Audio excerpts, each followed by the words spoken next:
Hey guys, tonight we're diving headfirst into a world where logic takes a nap and superstition rules the night. You tiptoe through candlelit corridors of centuries past, where even your sneeze could spark a spiritual crisis, and your reflection, yes, your own reflection, might just doom you for 7 years. This isn't fantasy. This is the strange reality of what people truly believed, long before science offered a flashlight to chase away the shadows. And tonight's star? The evil eye. You've felt it before. That sharp, prickling chill running down your spine when someone glares at you just a little too long. In many ancient cultures, and even today in some corners of the world, that look isn't just rude, it's dangerous. The evil eye is a malevolent glare believed to cause injury, illness, or misfortune. No dramatic wand waving, no potions, just one nasty look, and boom, your crops wilt, your cow stops giving milk, your left foot starts twitching for no reason. So before you get comfortable, take a moment to like the video and subscribe, but only if you genuinely enjoy what I do here. And hey, post your location and what time you're tuning in. I love seeing our little sleepy tribe spread across the world. Now, dim the lights, maybe turn on a fan for that soft background hum, and let's ease into tonight's journey together. You're in a bustling market in ancient Greece. The scent of figs and baked fish clings to the humid air, and eyes dart around the stalls with suspicion. A child with bright blue eyes is hurried along, wrapped in red thread like a tiny mummy. Because those eyes, especially if they're blue, are thought to invite the evil eye, a force so feared that amulets were crafted by the dozens just to deflect it. The Greeks weren't alone. Romans had their own version, fascium, which is exactly what it sounds like, a charm shaped like male genitalia, meant to ward off the curse with sheer awkward distraction. In Turkey, there's the nazar, that famous blue and white eye bead still sold everywhere. In South Asia, you might see babies with coal-lined eyes or a black dot on their forehead, just to keep envy and bad juju at bay. Historians still argue whether the evil eye originated in one culture and spread, or if multiple civilizations stumbled onto the same spooky idea independently. Either way, the idea that envy could manifest into real-world harm has stood the test of time. It's like karma's evil twin, only with more glaring. You stroll past clay jars etched with swirling eyes. Merchants mumble blessings under their breath when handing over goods, just in case your smile is masking secret jealousy. Some even spit in your direction as a protective measure. Not the friendliest gesture, but hey, it's better than falling over dead from a cursed compliment. One curious fringe belief claims that some people were born with the ability to cast the evil eye without meaning to. Entire rituals were built around identifying these unintentional hexers. And if you were one, sorry, your social life just took a medieval nosedive. In Sicily and rural parts of Italy, the malocchio is still taken seriously. Grandma might keep a stash of garlic, horns, or blessed oil at the ready. She might even perform an unhexing ritual over your head, involving olive oil drops in water and whispered prayers. If the oil forms a perfect circle, you're clear. If it splinters into little legs, buckle up, buttercup. Even modern celebrities aren't immune. A-listers have been spotted wearing red string bracelets. Madonna famously wore one to ward off the eye. Is it ancient wisdom or just a weird fashion flex? You decide. And the fear isn't always tied to people. In some cultures, looking too long at beautiful things, like a bountiful harvest or a healthy baby, without expressing gratitude, could also summon the eye. That's why you'll sometimes hear someone shout, "Mashallah," or "God willing," after a compliment, as a kind of spiritual seatbelt. There's something enduringly human about this superstition. The idea that envy, even silent envy, carries power. A glance becomes loaded, a smile suspect.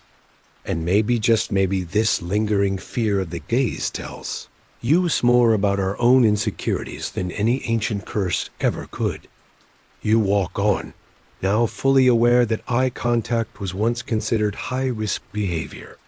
Maybe you'll think twice before making a smug face at someone who got your parking spot tomorrow. Or maybe you'll start carrying around that beaded bracelet you got on vacation and never wore, just in case.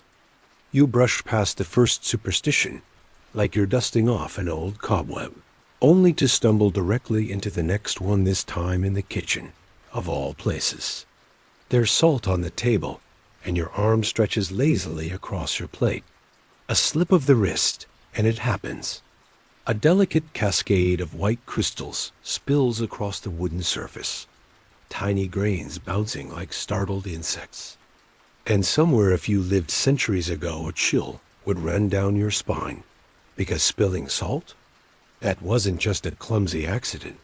That was bad luck. Really bad. The superstition around spilled salt has roots so tangled that even seasoned historians squint at the timeline.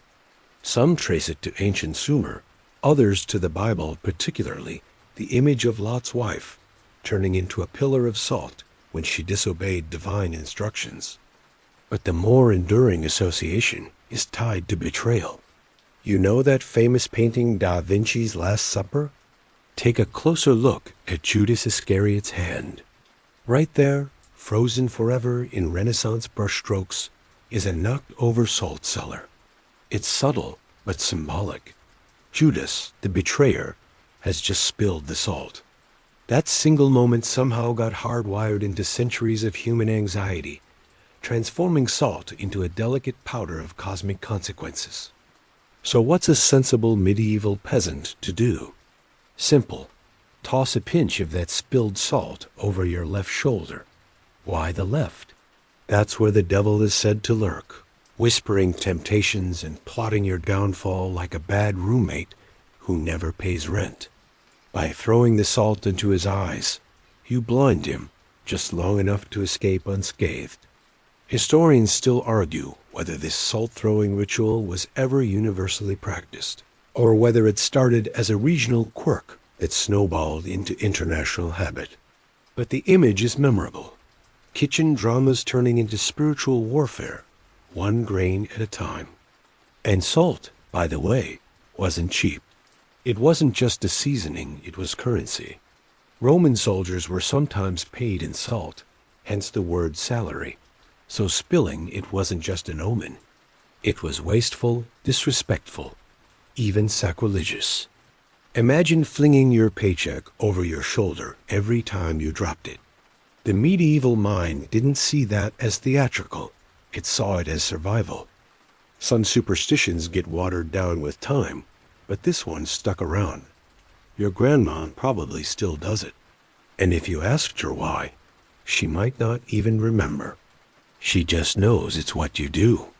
That's how superstitions live, forever passed down, not through logic, but muscle memory.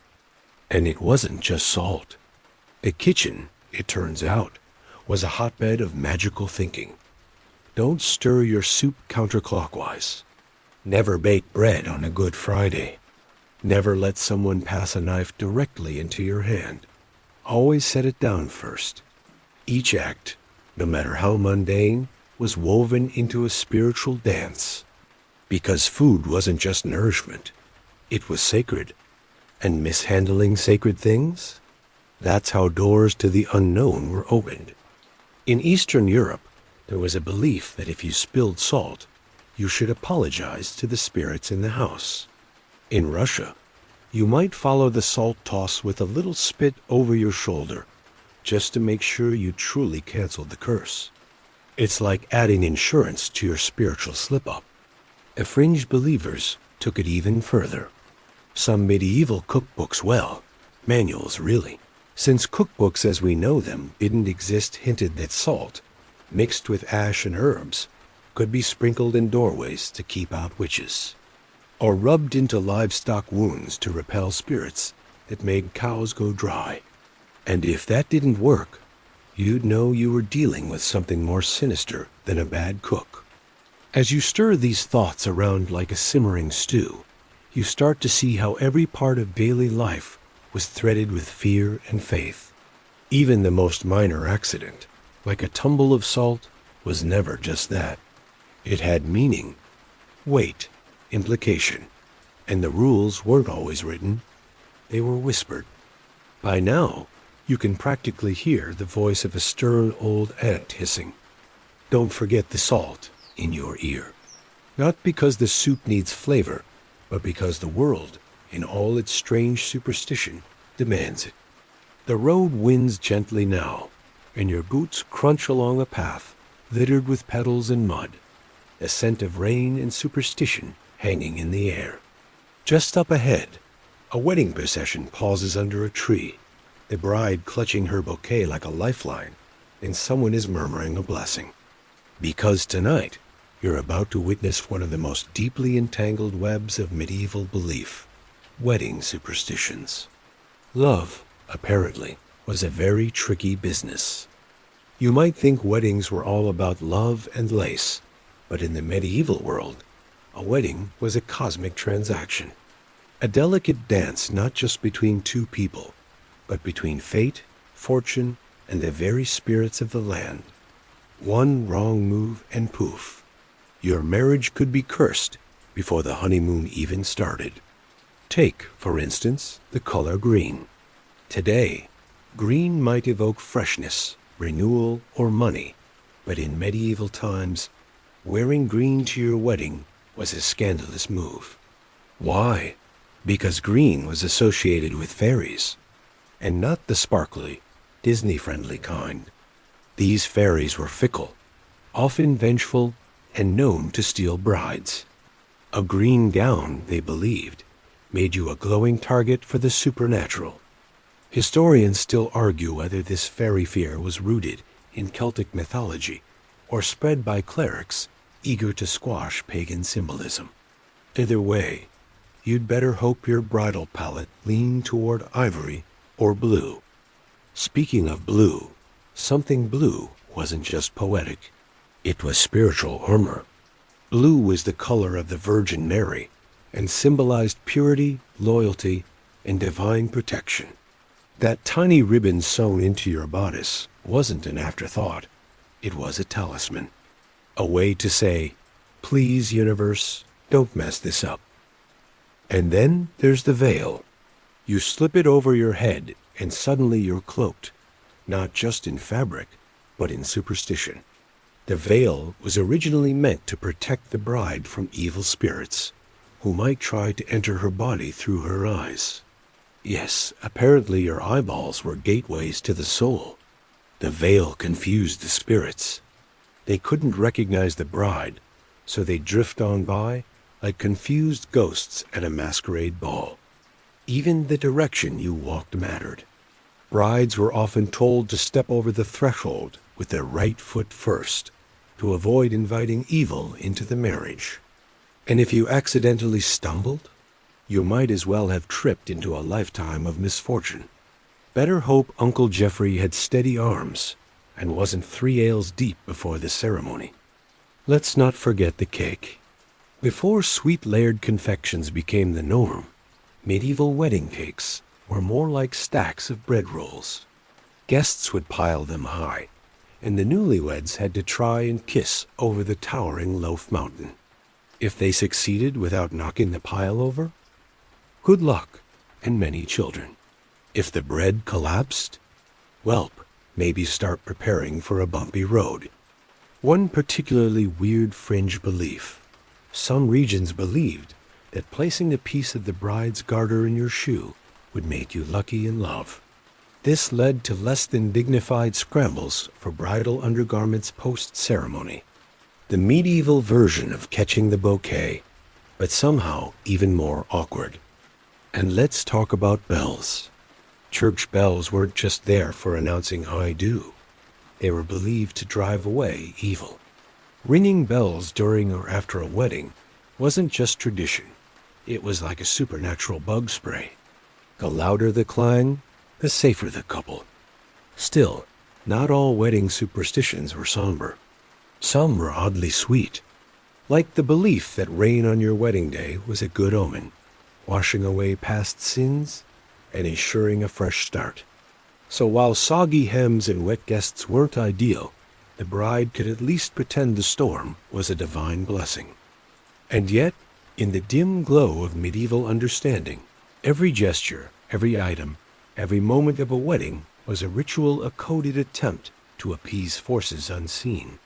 Love may have been in the air, but so were eyes, spirits, and fate's fickle fingers. You watched the bride step forward, bouquet trembling in her hands, veil rustling like whispers in the wind. There's laughter, there's nervous energy, but above all, there's hope, a deeply human hope that the ancient dance will protect them. That love, no matter how fragile, can endure with a little help from thread, bread, and maybe a lucky bell or two. You wander from the laughter of the wedding to the dim corridors of a village healer's hut, where dried herbs hang in clusters, and the air tastes like fennel, smoke, and something suspiciously like boiled turnip. The candlelight flickers, casting long shadows over shelves lined with jars, some with labels, others with vague suggestions of what used to be inside. Here, you enter the realm of health and healing, or, more accurately, desperate superstition dressed as medicine. You sneeze, just once, but that's enough to earn a gasp from the room. The healer fumbles for a pouch of dried sage. A villager clutches a charm around her neck. Because sneezing? Oh, that's not just a body function. It's a moment when your soul is in peril. In the medieval mind, sneezing meant your soul was trying to escape, or worse, a demon might slip inside through the open gates of your nose. Bless you wasn't polite. It was urgent, a verbal shield hurled at the forces of darkness. Historians still argue whether this practice began during plagues or earlier, when superstition was already thick in the air. Either way, your bodily functions are not to be trusted. The plague, of course, only made things worse. Picture it, a wave of coughing, fever, black spots, and eventually death. In a world without germ theory, people scrambled for explanations. That's how you get things like bad smells cause illness, which led to, wait for it, stuffing fragrant herbs into bird-shaped masks and walking around like a stylish nightmare. The plague doctor's costume wasn't just creepy, it was a superstition come to life. Those long beaks, they were filled with lavender, cloves, or rosemary. If your nose didn't catch the stench of decay, maybe the sickness wouldn't get you. And if you were already sick, oh, the options were creative. Some healers prescribed powdered toad. Others suggested rubbing a live pigeon on your armpit to draw out the disease. Yes, you read that right. One fringe belief suggested tying a dead mole around your neck would cure a cough. Did it work? Probably not. But in a world with no antibiotics, hope sometimes looked a lot like a rodent necklace. To protect yourself from getting sick in the first place, people turned to amulets. Carrying dried weasel hearts, wearing iron rings etched with prayers, or sleeping with a knife under your pillow were all totally acceptable precautions.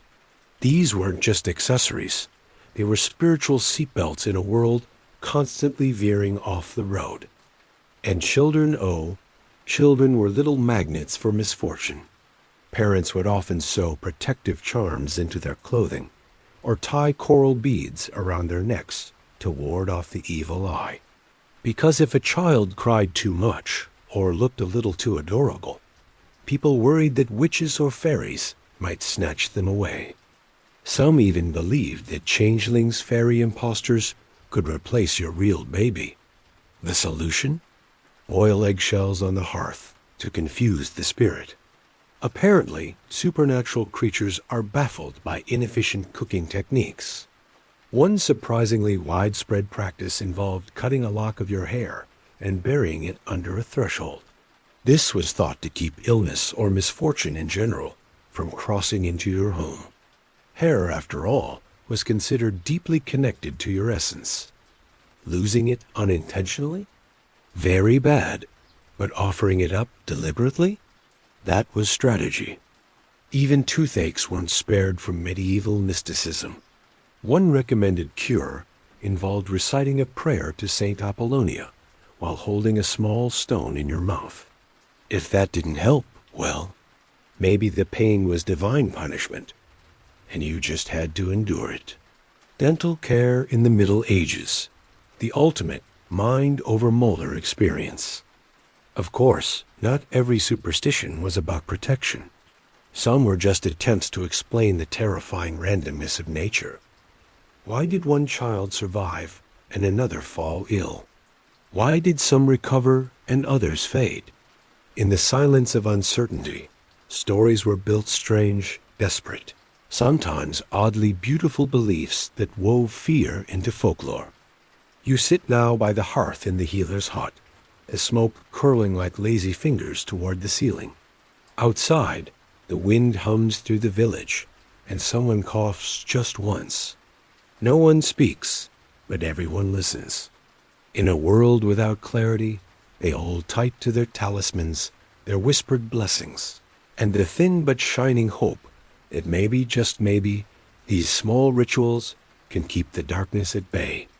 You step out from the healer's hut and follow the winding path through the village square, where crows perch like little omens on the rooftops, and wind chimes made from bones clatter in the breeze. A black cat darts across your path. You freeze. Because in this world, everything has meaning. And few creatures carried as much superstitious baggage as that sleek, shadowy feline.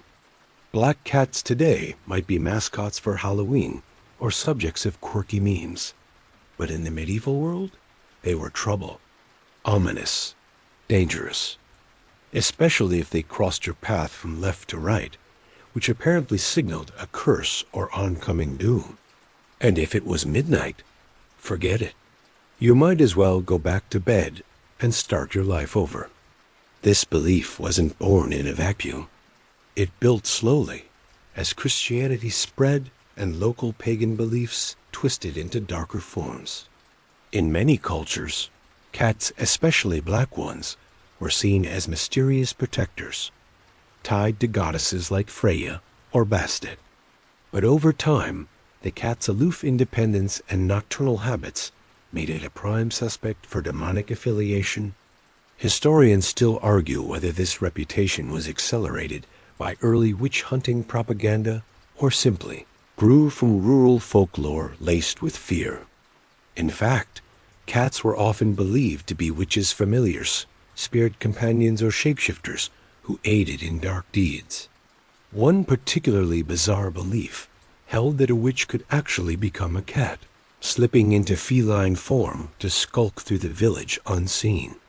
If a cat got injured, people would check to see if any local women had matching wounds the next day.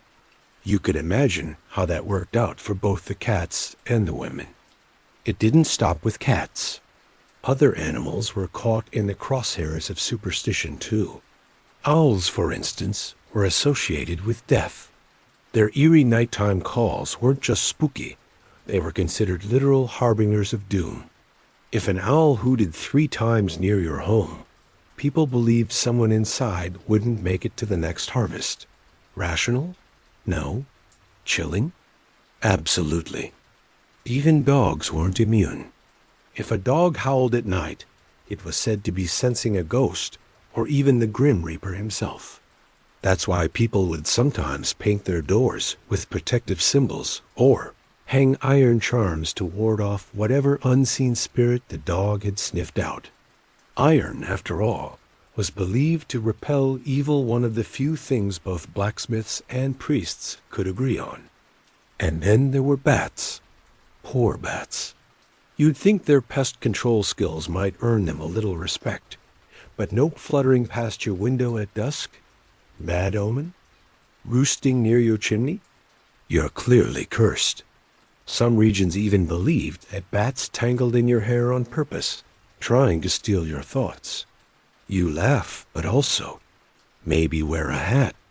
Some superstitions were so specific they bordered on the absurd, like the belief that bees had to be informed of any death in the household. If someone passed away, someone had to go whisper the news to the bees, otherwise they might abandon the hive or die themselves. Not out of grief, but out of spiritual offense. Bees, apparently, don't take kindly to being left out of family affairs. Even insects carried meaning. Butterflies fluttering into your home were thought to carry souls, either of the recently departed or of someone soon to be. Killing one was not just a bad omen. It was a moral failure. Ladybugs, on the other hand, were universally lucky. Spot one crawling on your sleeve? Count the spots. The more there were, the more good fortune you had coming. But the crown jewel of weird medieval animal superstition? The toad, equal parts feared and revered. People believed toads could curse you just by looking in your direction. Yet their secretions were also used in healing potions. So were they evil? Magical? A little of both? Depends on who you asked, and how desperate they were. Some thought toads carried stones in their heads that glowed and could cure poison. Good luck prying one out, though. You stroll past the village edge now, where a woman scatters salt in a ring around her chicken coop. Not for seasoning, she's warding off foxes and spirits. You pause, watching as she throws a pinch over her left shoulder for good measure.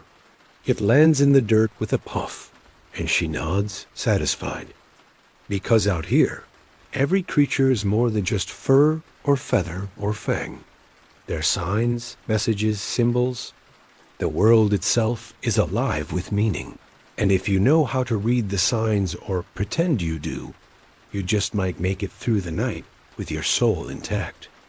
You move from the outer edge of the village into a meadow where wildflowers sway under the moonlight and the crickets chirp a sleepy rhythm. The air is cool now, thick with dew, and somewhere in the tall grass, a nightjar calls sound like a whisper just out of reach.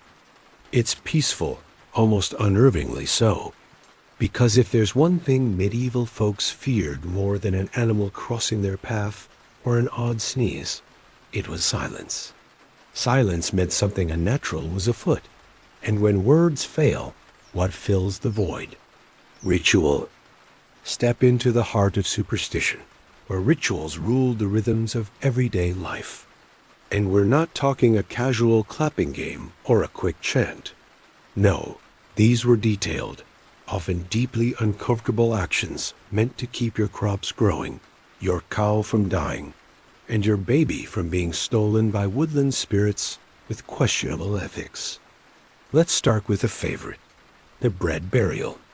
If your fields were failing, your grain growing patchy, there was a fix. Sort of. Bury a fresh loaf of bread at the edge of your land, and you'd feed the soil literally. This act symbolized offering something pure back to the earth to coax her favor. Historians still argue whether this ritual was borrowed from pre-Christian harvest rites or developed uniquely within agrarian Christian communities as a desperate blend of belief and hunger. Speaking of crops, if a cow gave sour milk or failed to produce at all, suspicion ran high. Was it a disease? Poor feed? Lack of veterinary care? Theft? No.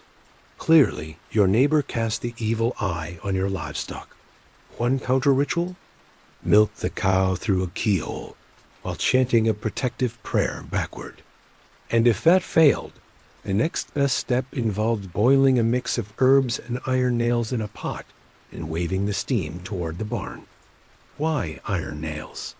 Because when in doubt, throw metallurgy at the problem. You might think childbirth was a joyful time, but for many, it was a battlefield of anxiety and superstition. Pregnant women were wrapped in red ribbons or seated in rooms with iron tools hung over the doorways. Red, they believed, warded off blood-hungry spirits, and iron tools, especially sickles, scared away witches looking to interfere with newborns. One fringe belief held that burying your placenta under a healthy tree would tie your child's fate to it. If the tree thrived, so would your baby. If the tree died, yeah, not great bedtime thinking. And weddings, yes, more than just lace and dancing. You couldn't just marry anyone anytime. Marrying in May?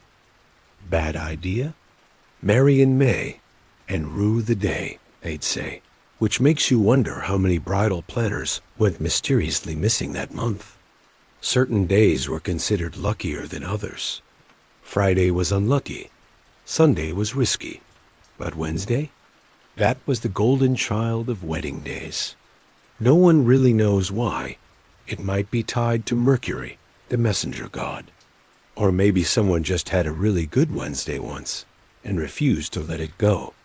At the actual ceremony, people didn't just throw rice. They flung handfuls of grain to feed the spirits and distract them from cursing the bride. Meanwhile, the bride herself often wore garters or sprigs of rosemary to protect her fertility and ward off hexes. And if 2 candles flickered during the vows, some believed it meant a spirit was present, either giving a blessing or sizing up the guests. But rituals weren't always about protection. They were about power, like turning the butter. If your butter wouldn't churn, literally refuse to form, folks blamed witches. The fix? Stick a hot poker into the butter churn while shouting the witch's name, if you had a suspect in mind. The theory went, if the witch was stealing your butter, the burn would travel back to her. Honestly, it's kind of like medieval remote tech support, but with more yelling and dairy. Even the changing of the seasons was laced with rituals. Solstices and equinoxes weren't just calendar events. They were cosmic turning points. People leaped over fires, sprinkled salt at thresholds, or dunked themselves in cold rivers to cleanse away the spiritual gunk of the previous season. One particularly quirky custom involved rolling burning wheels down a hill at midsummer to represent the sun's descent. If it rolled straight, good harvest. If it veered off, brace yourself. You might be wondering, were these rituals mostly done out of fear? Not always. Some were genuinely celebratory, a way to bring people together to find meaning in the chaos.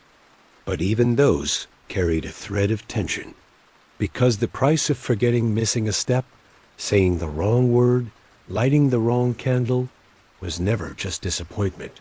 It was bad luck. And in the medieval world, luck wasn't a luxury. It was survival. As you leave the meadow, you notice a stone cairn stacked neatly at the crossroads. Someone's added a feather and a sprig of yarrow to the top. No, just quiet intention. A ritual passed down, never questioned, still echoing across centuries. And suddenly you realize the line between routine and superstition, it's thinner than you think. The path curves beneath your feet, lined now with gnarled trees that lean a little too close together, their branches whispering secrets in the dark. You tighten your cloak, not from the cold, but from the sudden sense that you're not alone. Not exactly. Because long before fairy tales gave us kindly old wizards or mischievous fairies with glitter dust, the people of the medieval world saw magic as something raw, dangerous, and frighteningly real.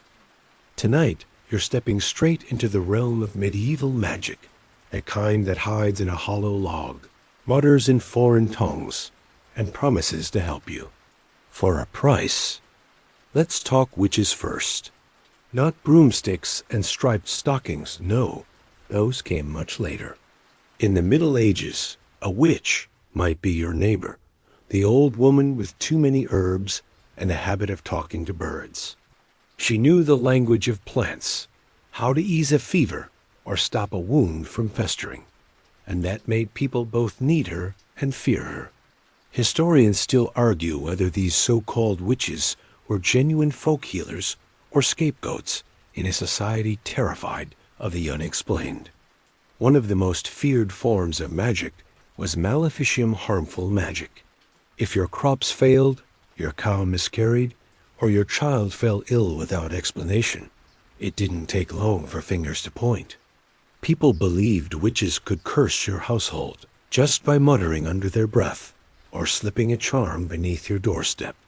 And if you found a witch's bottle buried near your home, typically a glass vial filled with hair, fingernails, and some nasty-smelling herbs, you'd better throw it in the fire fast. But magic wasn't just the tool of the outcast. Nobles, too, dabbled just in fancier robes. Court magicians claimed to predict the future, using everything from astrology to dream interpretation. One French king allegedly wouldn't leave his chamber without consulting the stars, and another kept a pocket magician on retainer for strategic visions.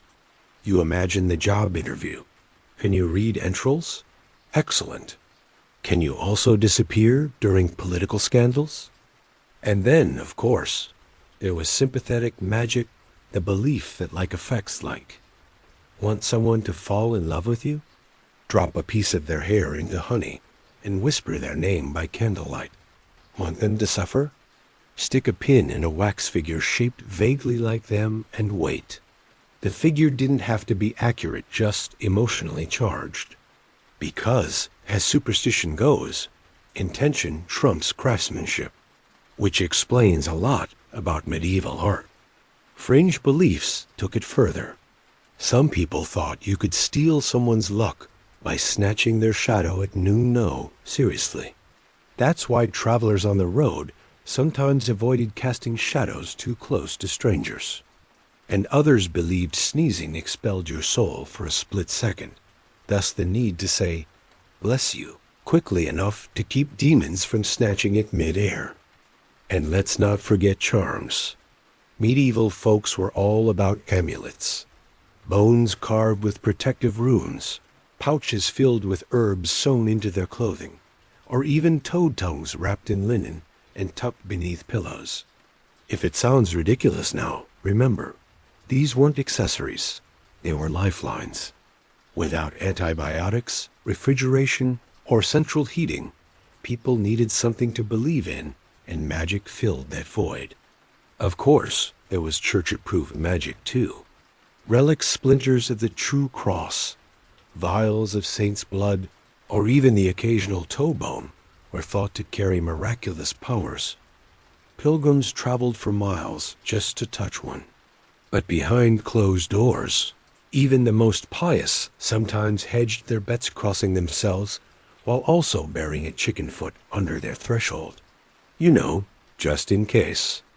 One particularly chilling superstition involved the corpse candle, a flickering light said to float near graveyards before a death. Some claimed it was a soul leaving a body. Others said it was a warning. Either way, if you saw one, the rules were clear. Never follow it, never speak of it, and for heaven's sake, don't try to catch it in a jar. Yes, someone tried. But perhaps the strangest bit of magic wasn't about curses or cures, it was about control. The idea that, in a world full of plague, famine, and war, you could whisper the right words, turn the right coin, or burn the right leaf, and shape the universe to your will. That's what made magic so powerful. It wasn't just ritual, it was rebellion.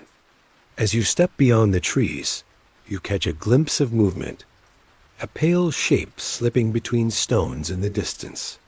Maybe it's a deer, maybe it's something else. In this world, you learn not to assume. You just nod to the shadows, whisper a charm under your breath, and keep walking. Because you're starting to understand.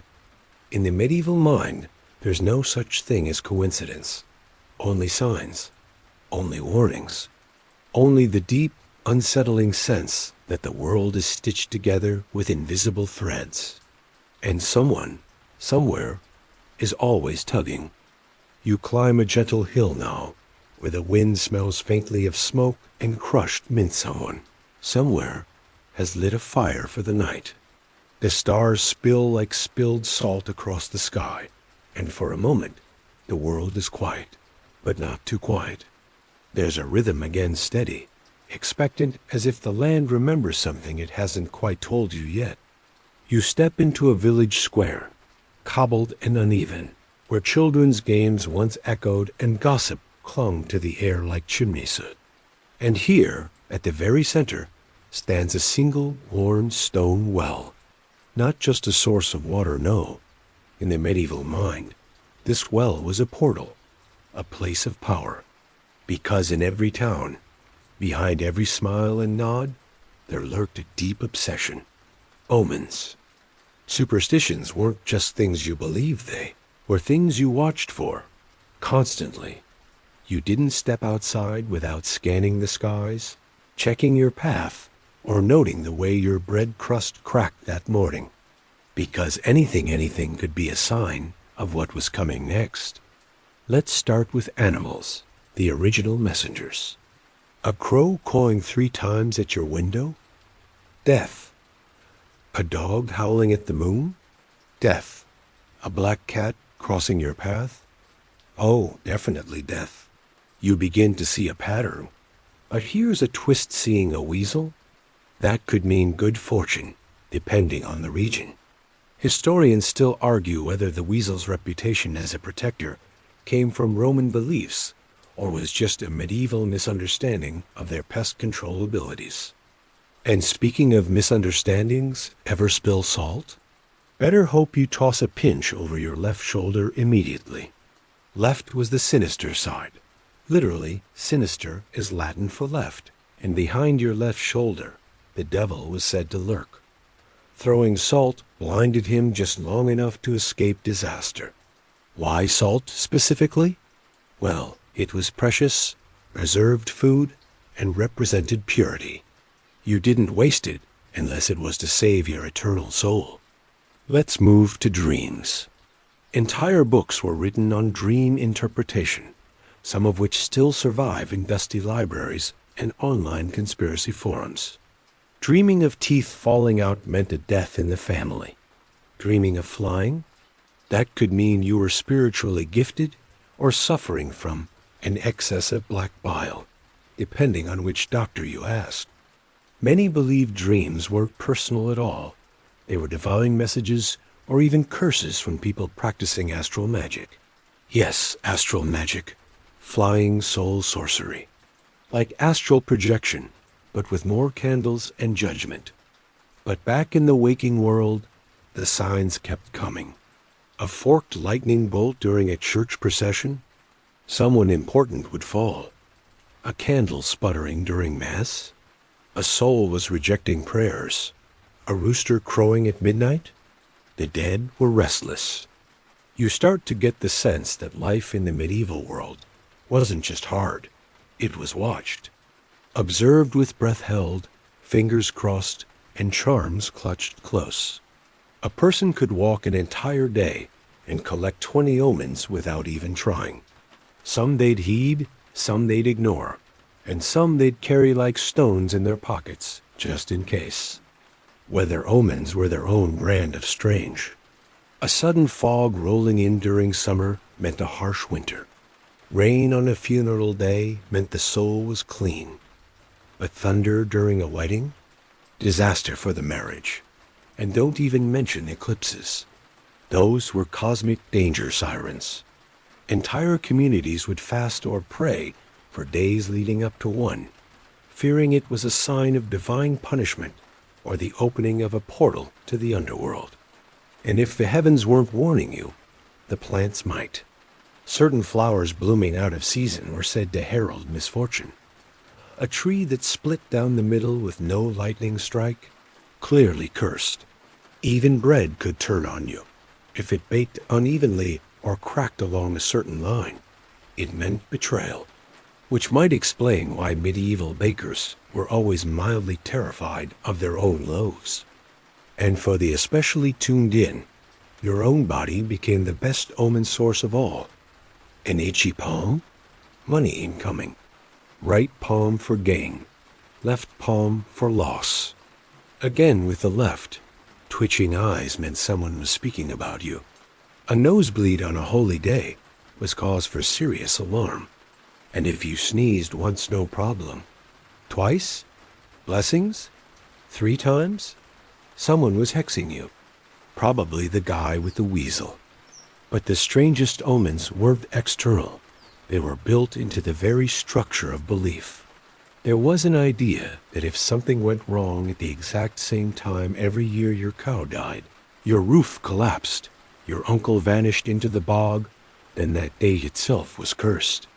Some families kept little calendars of doom, carefully avoiding travel or financial decisions on those days, as if misfortune were a guest that returned on schedule. You lean over the well and look inside. There's no water now, just shadows. But in the old days, they might have dropped a silver coin in there and asked a question. If it splashed loudly, the answer was yes. If it was silent, they'd turn away in dread. A coin, a drop, a splash, these were the signs they trusted more than kings or laws. Because in the end, superstition wasn't about paranoia. It was about pattern. A desperate, brilliant attempt to understand a world that refused to explain itself. And the truth is, maybe they weren't wrong. Maybe the flicker of a candle or the cry of a crow really does mean something, if only because we believe it does. So you step back from the well, eyes to the stars again, wondering quietly what tonight is trying to tell you.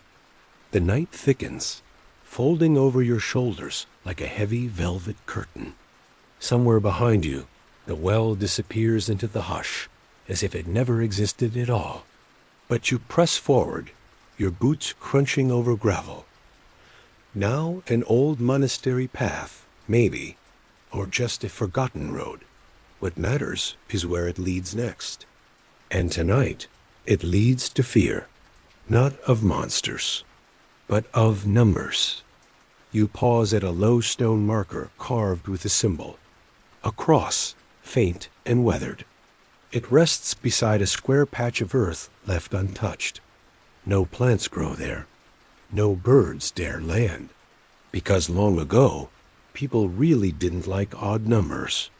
Or more specifically, one very unlucky number, 13.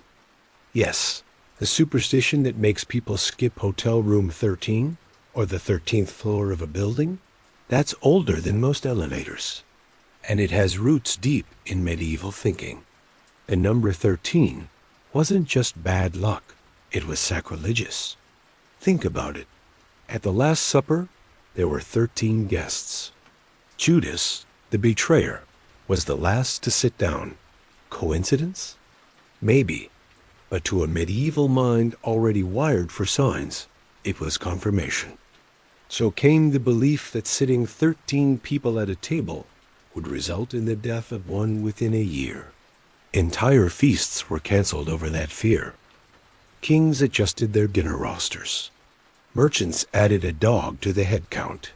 Historians still argue whether this dog counting trick was genuinely practiced or exaggerated in court records. But the unlucky list didn't stop there. Tuesday the 13th was far worse than Friday the 13th in some parts of Europe. Especially in Spain and Greece, Tuesday was ruled by Mars, god of war. Add 13 to the mix, and you got a day when people stayed home, didn't get married, and certainly didn't start a business. You wouldn't even plant your onions. No risk was worth it. Meanwhile, numbers considered safe got their own reverence. 3 represented the Trinity, so it showed up in everything from architecture to storytelling, to how many times you stirred a healing potion. 7 was perfection, 7 virtues, 7 deadly sins, 7 days of creation. People wove these numbers into charms, spells, and even their children's names. But back to 13. This superstition crept into all corners of life. Dice games were halted if someone rolled a 13. Midwives avoided the 13th hour of labor, even if it meant delivering in darkness. And don't even try building something with 13 steps. That staircase wasn't just unlucky, it was practically cursed. One story tells of a church tower designed with 13 spiral turns. It collapsed during a storm before it was completed. Divine punishment or bad engineering? No one wanted to find out twice. Then there's the Knights Templar. You've probably heard the legend. On Friday the 13th, 1307, the Templars were arrested en masse by King Philip IV of France. Many were tortured, executed, or imprisoned. Was that the real origin of Friday the 13th's infamy? Some scholars think so. Others argue that fear of 13 came first, and the Templar event just made it feel more real. Either way, the date stuck. And centuries later, it still haunts us. Even calendars weren't safe. Medieval scribes often left the 13th line blank when copying sacred texts, out of fear that inserting words there might invite misfortune.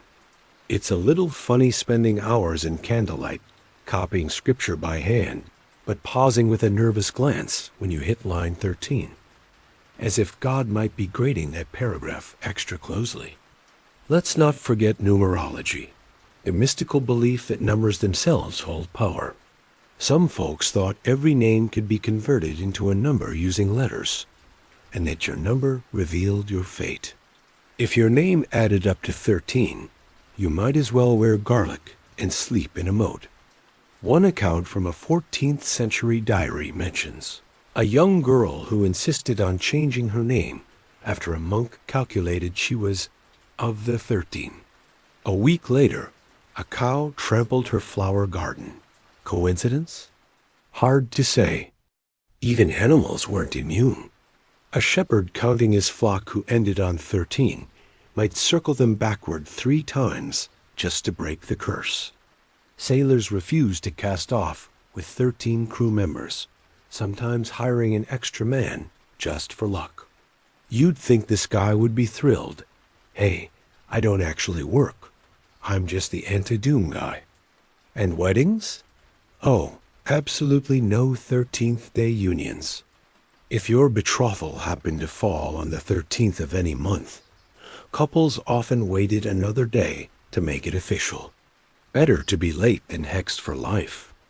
But perhaps the most curious ritual of all came from old churches, the 13th bell. In some towers, a small hidden bell was said to be rung only at funerals or on cursed days softly, a warning. The sound was barely audible, more felt than heard, and if it rang without a funeral planned, people bolted their doors. Some believed it meant a plague was coming. You glance back at the stone marker now. Still there. Still silent. But somehow it feels heavier. Numbers, you realize, are more than math in this world. They're portents, codes, silent prophecies hiding in plain sight, which makes you think twice about your own lucky number. You know, just in case. You step forward, careful now with every count. 1 foot, 2 foot. But you hesitate at 13. Maybe just skip it. The path opens into a windswept field, the grass brushing your ankles like cautious fingers. Crickets hum in the distance, though, in a slightly offbeat rhythm, almost like they're gossiping. You squint ahead and see them. 3 tall standing stones forming a crooked triangle. You didn't expect geometry out here, but maybe geometry has been expecting you. Because now it's time to talk about the truly strange places on Earth, where folklore and fear intersect. Places where people once believed that just being there could shift your destiny. Let's begin with crossroads. Simple enough, a place where 2 roads meet. But to medieval minds, they weren't just intersections. They were liminal spaces points, where the veil between the living and the dead thinned. If someone died mysteriously or committed a grave sin like suicide, their body might be buried at a crossroads. That way, their ghost would get confused about which way to haunt. Efficient, if a bit unsettling. Crossroads also became drop zones for offerings, coins, locks of hair, occasionally a chicken foot. People left them there not as trash, but as insurance tokens to appease whatever force might be lurking. But don't worry. If crossroads sound too chaotic, you could always seek safety in a fairy ring. You know, those perfect circles of mushrooms you sometimes see in the woods? In medieval Europe, they were seen as portals to the fairy realm. Sounds charming until you remember. Fairies weren't exactly your glitter-winged, giggling types back then. They were unpredictable, often cruel, and had a talent for stealing time. Step into a fairy ring, they said, and you might return years later, if you returned at all. Some stories warned that you could escape a fairy ring only by walking backward without speaking. Others said you had to be pulled out by someone holding iron. And if you ate or drank anything inside the ring, well, enjoy your eternal forest party. Forever. And then there's the churchyard yew tree planted in almost every medieval cemetery. Its dark leaves curled like claws. People believed the yew absorbed miasma, the bad air that seeped from corpses and protected the living. But others swore it is where spirits nested, watching funeral goers with eyes invisible to the naked eye. Either way, you didn't cut one down. Ever. Not even for firewood in a famine. Bad things happened to people who did. The kind of bad that made your crops fail and your goats give sour milk. Speaking of trees, let's not forget wishing trees. Usually hawthorns or oaks, they were believed to house spirits or ancient guardians. People would tie cloth strips to the branches, cluties, they were called, as a plea for healing or good luck. But if you removed someone else's clutie, that was like opening someone's prayer and throwing it away. Universally considered a massive supernatural faux pas. Water held its own weirdness too. Wells weren't just for drinking, they were sacred. Holy wells dotted the countryside, often dedicated to saints, but clearly older than Christianity. You'd toss a coin, make a wish, maybe whisper the name of your true love. But beware the wishing well curse. If your wish was greedy or selfish, it might come back twisted. A farmer once wished for unending wealth and promptly found gold buried in his field, right before the land collapsed into a sinkhole. Moral: be careful what you wish for, and also maybe hire a geologist. Even the boundaries of towns were steeped in superstition. To protect against evil, some communities performed beating the bounds ceremonies, walking the edges of the village while chanting, hitting markers with sticks, and sometimes, uncomfortably, bumping children against cornerstones to imprint the geography into them. Fun family bonding, medieval style.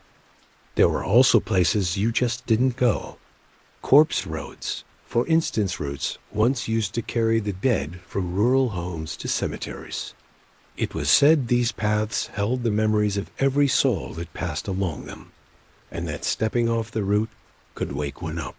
People would leave shoes or salt at entrances, hoping the ghosts would follow those instead of them. And in northern Europe, Barrow Hill's ancient burial mounds were believed to house sleeping kings, dragons, or both. One Danish tale describes a knight who entered a barrow and found a banquet frozen in time, presided over by a snoring warlord in golden armor. The knight took a goblet. A bad idea. He barely made it out before the entire mound erupted in fire. He survived, but his beard turned white overnight. So yes, aging stressfully due to magical antiques is canon. Now, as you step between those three stones, you feel the temperature drop. Slightly, the wind stills. It's easy to see why people used to fear the land itself, why they saw meaning in strange patterns of moss, the sudden silence of birds, or a door that creaked open just once, then never again. In their world, a wrong turn didn't just get you lost. It got you noticed. You move quietly now, boots barely stirring the fallen leaves, as if even the ground might be listening. There's a hush to the air, the kind that usually comes just before a storm, or just after a secret. And as you pass under the shadow of a crumbling stone bridge, you remember, not all superstitions were about place. Some were about people. Specifically, what people were carrying. Tonight, let's rummage through the pockets, pouches, and oddly fragrant satchels of medieval folk and see what charms they trusted most. Because if you think your lucky coin or rabbit's foot is strange, you're about to be very, very outclassed. Start with amulets. Not just jewelry, but protection insurance policies in pendant form. One common item, a wolf's tooth, worn around the neck to ward off illness and in some places, keep nightmares at bay. Historians still argue whether this had real symbolic value or just made people feel tougher by association. Either way, wolves were rarely asked for permission. Another popular choice? Saint bones, or at least pieces of them. A splinter from Saint Sebastian's rib, a bit of Saint Agnes' toe, or if you were truly lucky, a flake of skull from some obscure saint who once sneezed near a miracle. Pilgrims would sew these relics into little cloth pouches and carry them everywhere. Some believed they could heal wounds, cure infertility, or protect against arrows. Yes, arrows specifically. Then there's herbal bundles, a mix of dried rosemary, thyme, mugwort, and sometimes things you'd rather not identify by scent. Tied tightly in cloth and worn under clothing. These were meant to guard against bad air, demons, and nosy neighbors, probably in that order. Mugwort especially was a superstar. Said to repel evil spirits, it was hung over doorways, sewn into sleeves, and even stuffed into shoes. Imagine slipping your foot into a medieval loafer and squishing a handful of wormwood. Practical and slightly crunchy. But perhaps nothing says medieval superstition like the toad amulet. This required, unfortunately, an actual toad. People would dry them, hollow them out, and wear them like a bizarre necklace. Others believed burying a live toad in a box beneath your threshold would protect your home from curses. Some even went so far as to insert small pebbles into the creature's mouth, thinking it would absorb poison intended for the wearer. Needless to say, the toads were not consulted about this arrangement. A more upscale option, engraved gemstones known as intaglios. These were often carved with protective symbols, snakes, eyes, or inscriptions in Greek or Latin. Romans started the trend, and it trickled down through the Middle Ages, ending up sewn into tunics or mounted into rings. The stones weren't just decoration. They were supposed to trap evil, which makes jewelry boxes seem significantly more dangerous in retrospect. And of course, we can't ignore the abracadabra charm. Yes, it's real. People would write the word abracadabra in a triangle, losing one letter per line until only A remained. They'd wear this pattern around their necks or hide it under their pillow to banish illness.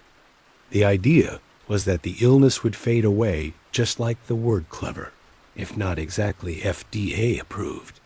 Some even wrote the word backward to confuse demons, which, frankly, sounds like giving an uninvited spirit a Sudoku. Then there was the Hand of Glory. This one, be warned, is a bit darker. It involved the preserved hand of a hanged man, used by thieves to render people asleep while robbing homes. The hand was often paired with a candle made of human fat again, not the cheeriest bedtime VI. Why? Thankfully, most people only believed this existed. Whether it ever did, well, historians still argue. whether these were literal tools or exaggerated boogeyman tales. Either way, not a great stocking stuffer. And don't overlook the power of iron. Iron nails, iron rings, iron horseshoes, these weren't just useful. They were supernatural repellents. It was said that fairies, witches, and all manner of ill-meaning spirits hated iron. Illogic? Iron is of the earth, forged by fire too raw, too real, too human for otherworldly creatures. So when in doubt, throw a horseshoe over your door, or wear an iron ring on your pinky, because fashion and fear make surprisingly good bedfellows.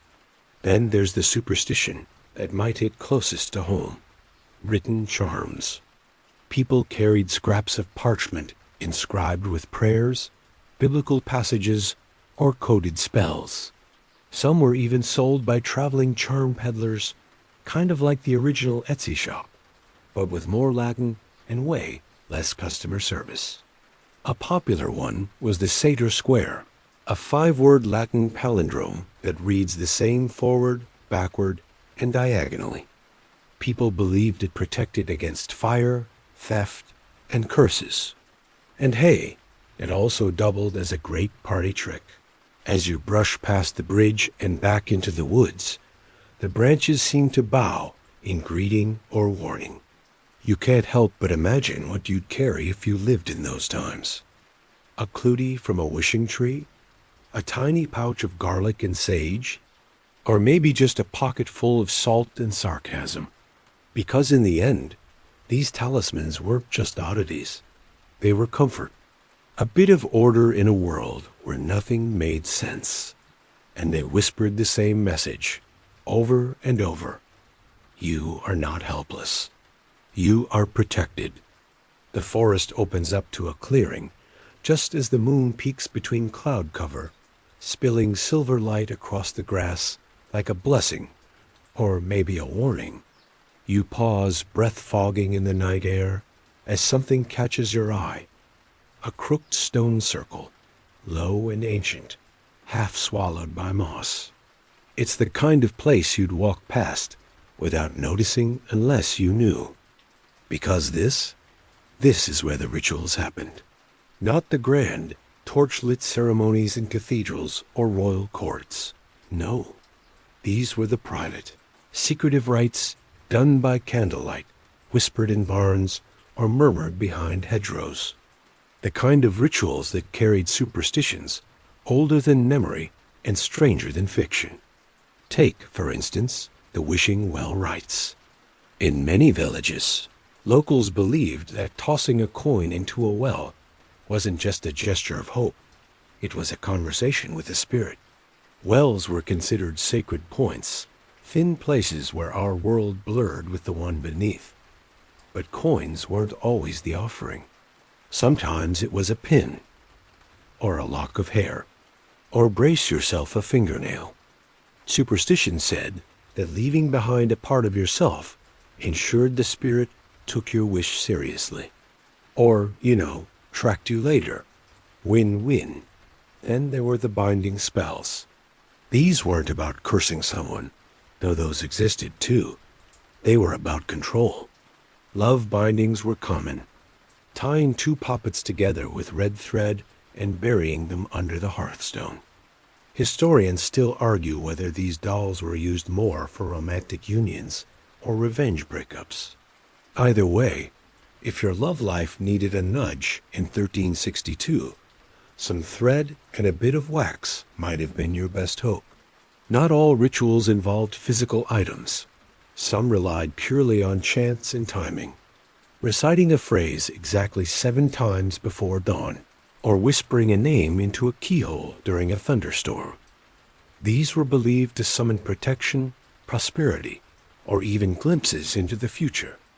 Yes, people believed you could dream of your future spouse by placing bread and salt under your pillow and saying a specific rhyme before sleep.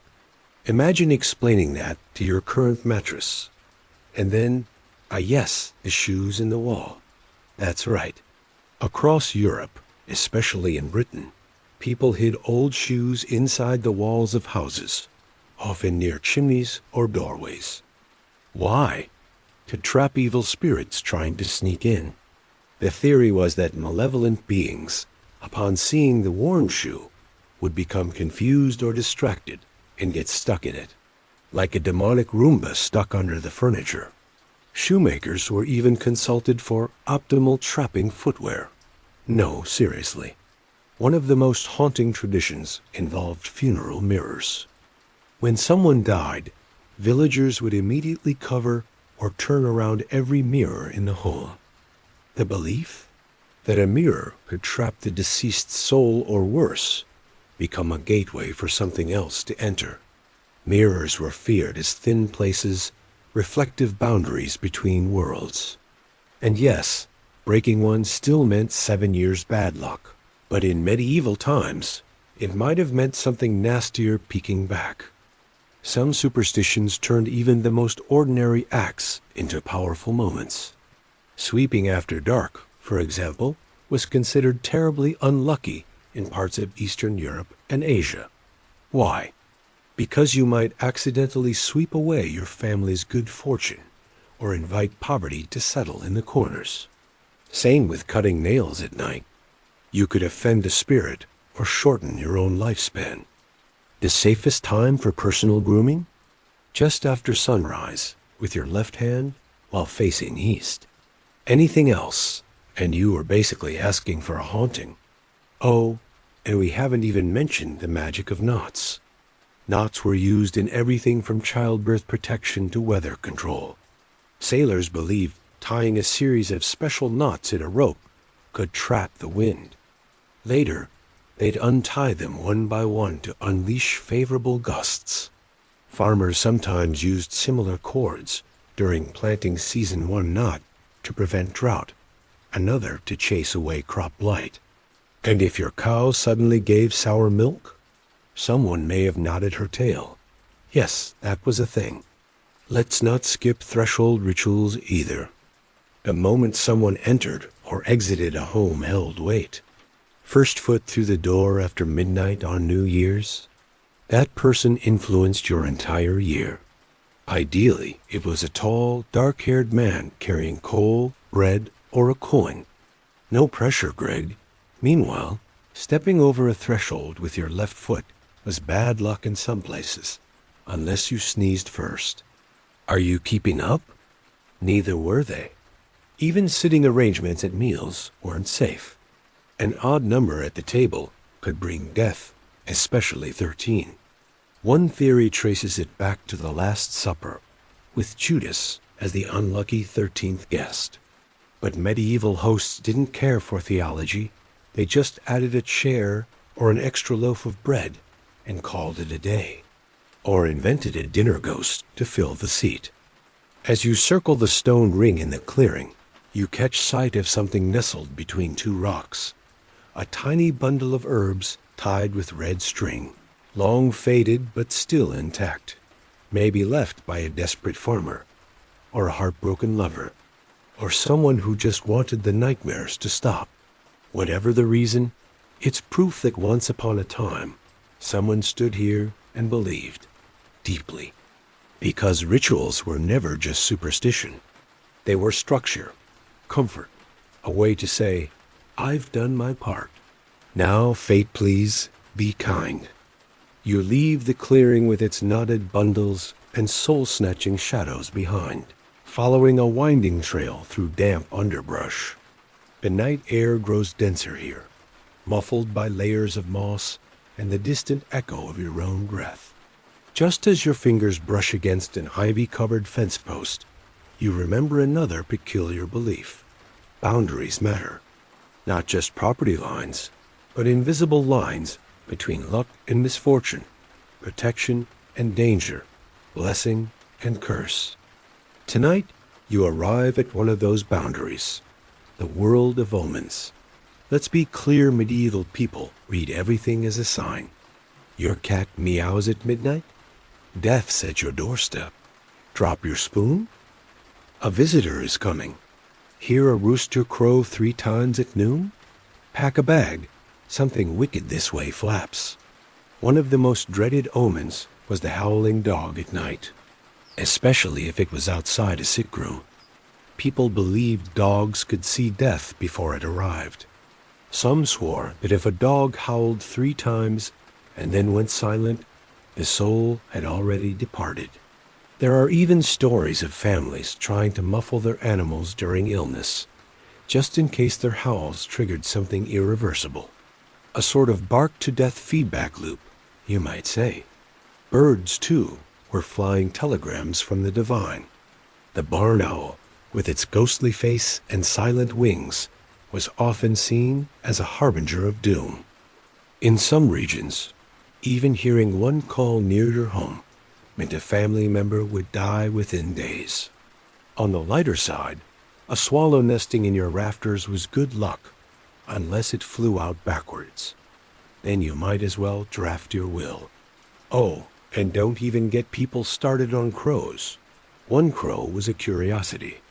2, a conversation. 3, an omen. 1 for sorrow, 2 for mirth, 3 for a funeral. A rhyme that haunted children's games and adult nightmares alike. Even today, some still mutter greetings to lone crows just in case. Good morning, Mr. Crow, as if politeness could ward off destiny. Weather was equally stuffed with symbolism. A red sky at morning, sailors take warning. Red sky at night, shepherd's delight. The rhyme survives, but in medieval times, it was almost biblical. Some peasants refused to plant crops after seeing a blood-red dawn, believing it to be a sign that the harvest would be cursed or that war was on the way. Historians still argue whether this was based on observational weather patterns or pure poetic panic. Let's not overlook the sneeze. A single sneeze? Bless you, obviously. But if you sneeze 3 times in a row, people grew nervous. It was believed that a sneeze momentarily separated your soul from your body, leaving you open to possession or spiritual theft. Thus, multiple sneezes meant your defenses were down. It's unclear what demons were supposedly waiting in the wings with little suitcases packed, but apparently they were very efficient. And then we have the twitching eye. Left eye, trouble coming. Right eye, a visitor. Unless you were in Sicily, where it's reversed. Or in Wales, where eye twitches meant you'd soon cry. So, basically, your face was a spiritual notification center. Unfortunately, one with inconsistent patch notes. Dreams were another realm of omens. Many people believed that dreaming of teeth falling out meant a death in the family. Dream of water? A flood. Dream of climbing a ladder? Advancement. Dream of falling off it? You guessed it, misfortune. Some medieval noble women even kept dream books by their beds, carefully recording and interpreting nightly visions. The earliest forms of Instagram journaling, just with more skeletons and less avocado toast.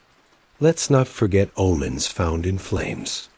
If your candle flickered wildly during a prayer, that meant something was listening. Whether it was saint or specter was open to interpretation. And if your fire refused to light on the 3rd try, you were doomed. Better to sleep in the cold than tempt fate. One especially eerie belief involved waking up at the devil's hour, roughly 3 a.m. It was said to be the opposite of Jesus' death hour, and thus a moment when evil spirits were strongest. If you woke up at that time, particularly from a nightmare, the best course of action was to stay still, whisper a prayer, and not look out the window. Because sometimes things look back. Not all omens were terrifying. Some were just ... strange. Seeing a spider in the morning was bad luck, but in the afternoon, prosperity, and in the evening, you'd receive a letter, probably from someone you owed money, or an ex, or both. And if the spider dangled directly in front of your face, it meant your thoughts were visible to others, which is a polite way of saying your secrets weren't very secret. Even clothing mishaps were considered signs. Put your shirt on inside out without noticing? A journey is coming. Tear your cloak while walking? An enemy is near. Lose a button? Someone is talking about you. Forget to tie your belt? Your mind is distracted possibly by love, or possibly by famine. Honestly, medieval fashion was one anxiety spiral after another. As you continue walking, your foot catches a rock and sends it tumbling forward. You freeze, breath hitching, because one more omen said that tripping over nothing meant the earth was warning you. A gentle nudge to be cautious. Or perhaps a reminder that some paths aren't yours to walk. But you walk them anyway, don't you? Because even in the world of signs and symbols, someone has to keep moving. Someone has to gather the stories, to watch and remember, and maybe just maybe turn those omens into something a little more comforting. You pause beside a crooked milestone, half buried in lichen, its carved symbols long eroded by time and rain. The air feels heavier here. Maybe it's the thickness of the trees overhead, or the press of silence, like even the birds are holding their breath. You start walking again, but slower now, because this next stretch is filled with beliefs too delicate to shout, too strange to fully forget. Welcome to the world of mirrors, shadows, and reflections, where even the light could betray you. In medieval times, mirrors weren't just tools for fixing your hair or admiring your best smirk. They were portals, sensitive surfaces that could trap souls, expose lies, or allow spirits to peer through. A broken mirror wasn't just an unfortunate accident, it was a 7-year curse. Historians still argue whether this belief emerged from Roman traditions or was later embroidered with Christian fears. Either way, the superstition became deeply entrenched. If someone died in a house, mirrors were often covered in cloth until the burial. This wasn't out of respect, it was to keep the soul from getting stuck inside. People believed that if the mirror remained uncovered, the spirit might become trapped in the glass. Some even feared that a mirror at night could reflect things that weren't there.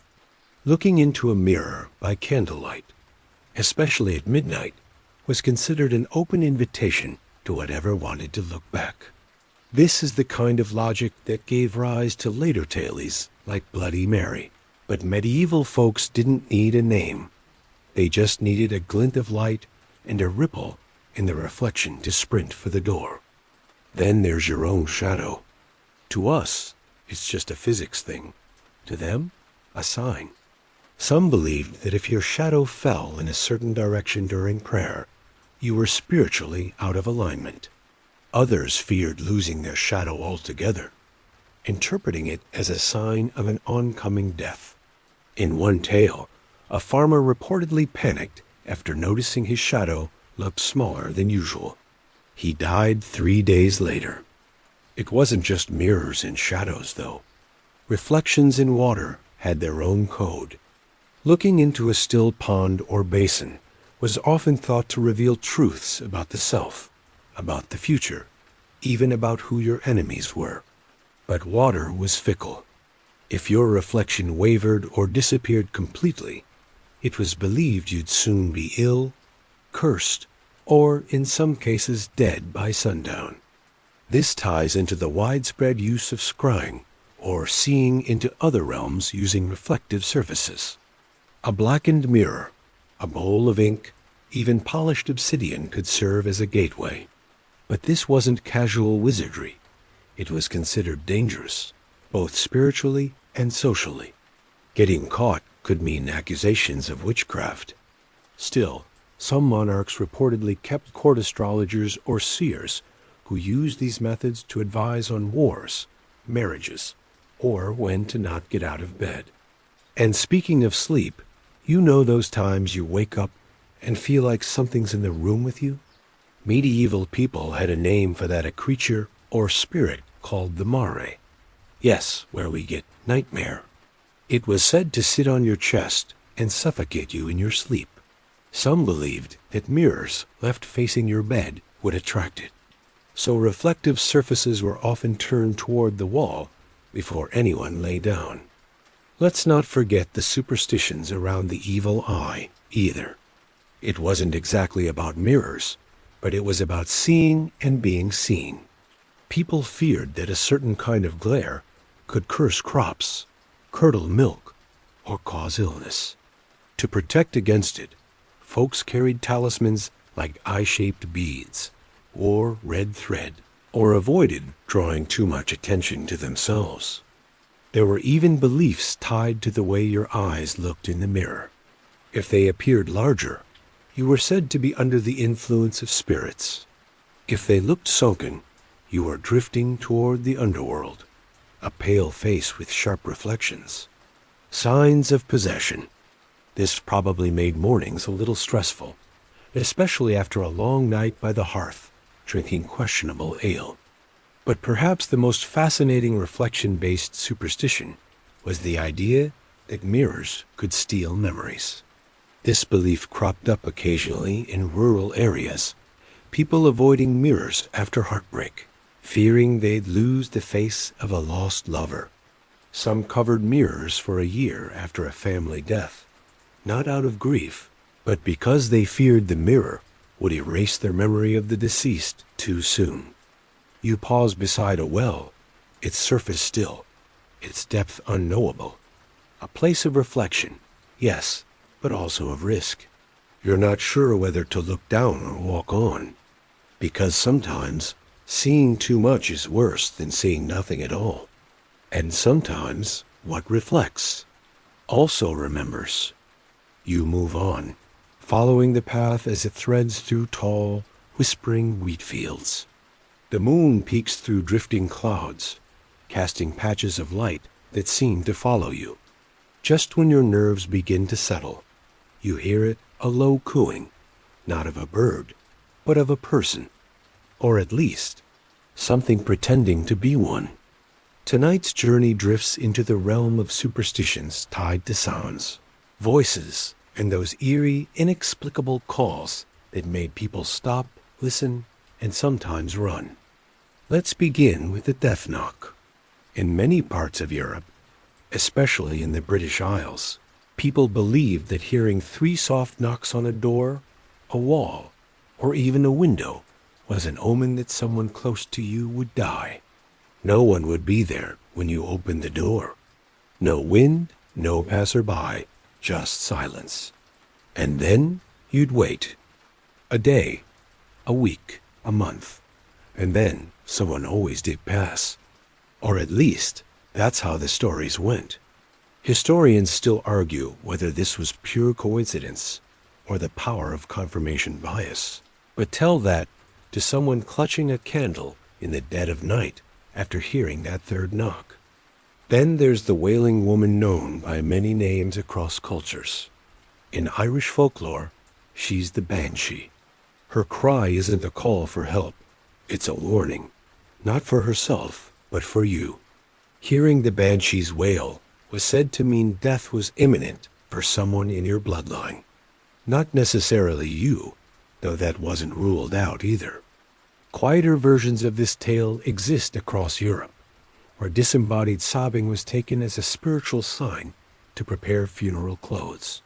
Better to be ready than caught off guard, they said. You imagine how terrifying it must have been to live in a time when an unexplained sound at night didn't just spook you, it foretold tragedy.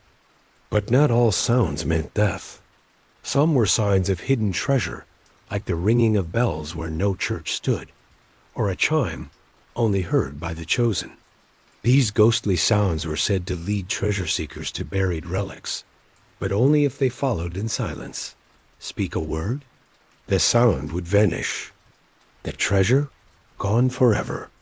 There are even stories of entire top places where these mysterious tones were once heard, hoping that prosperity would return.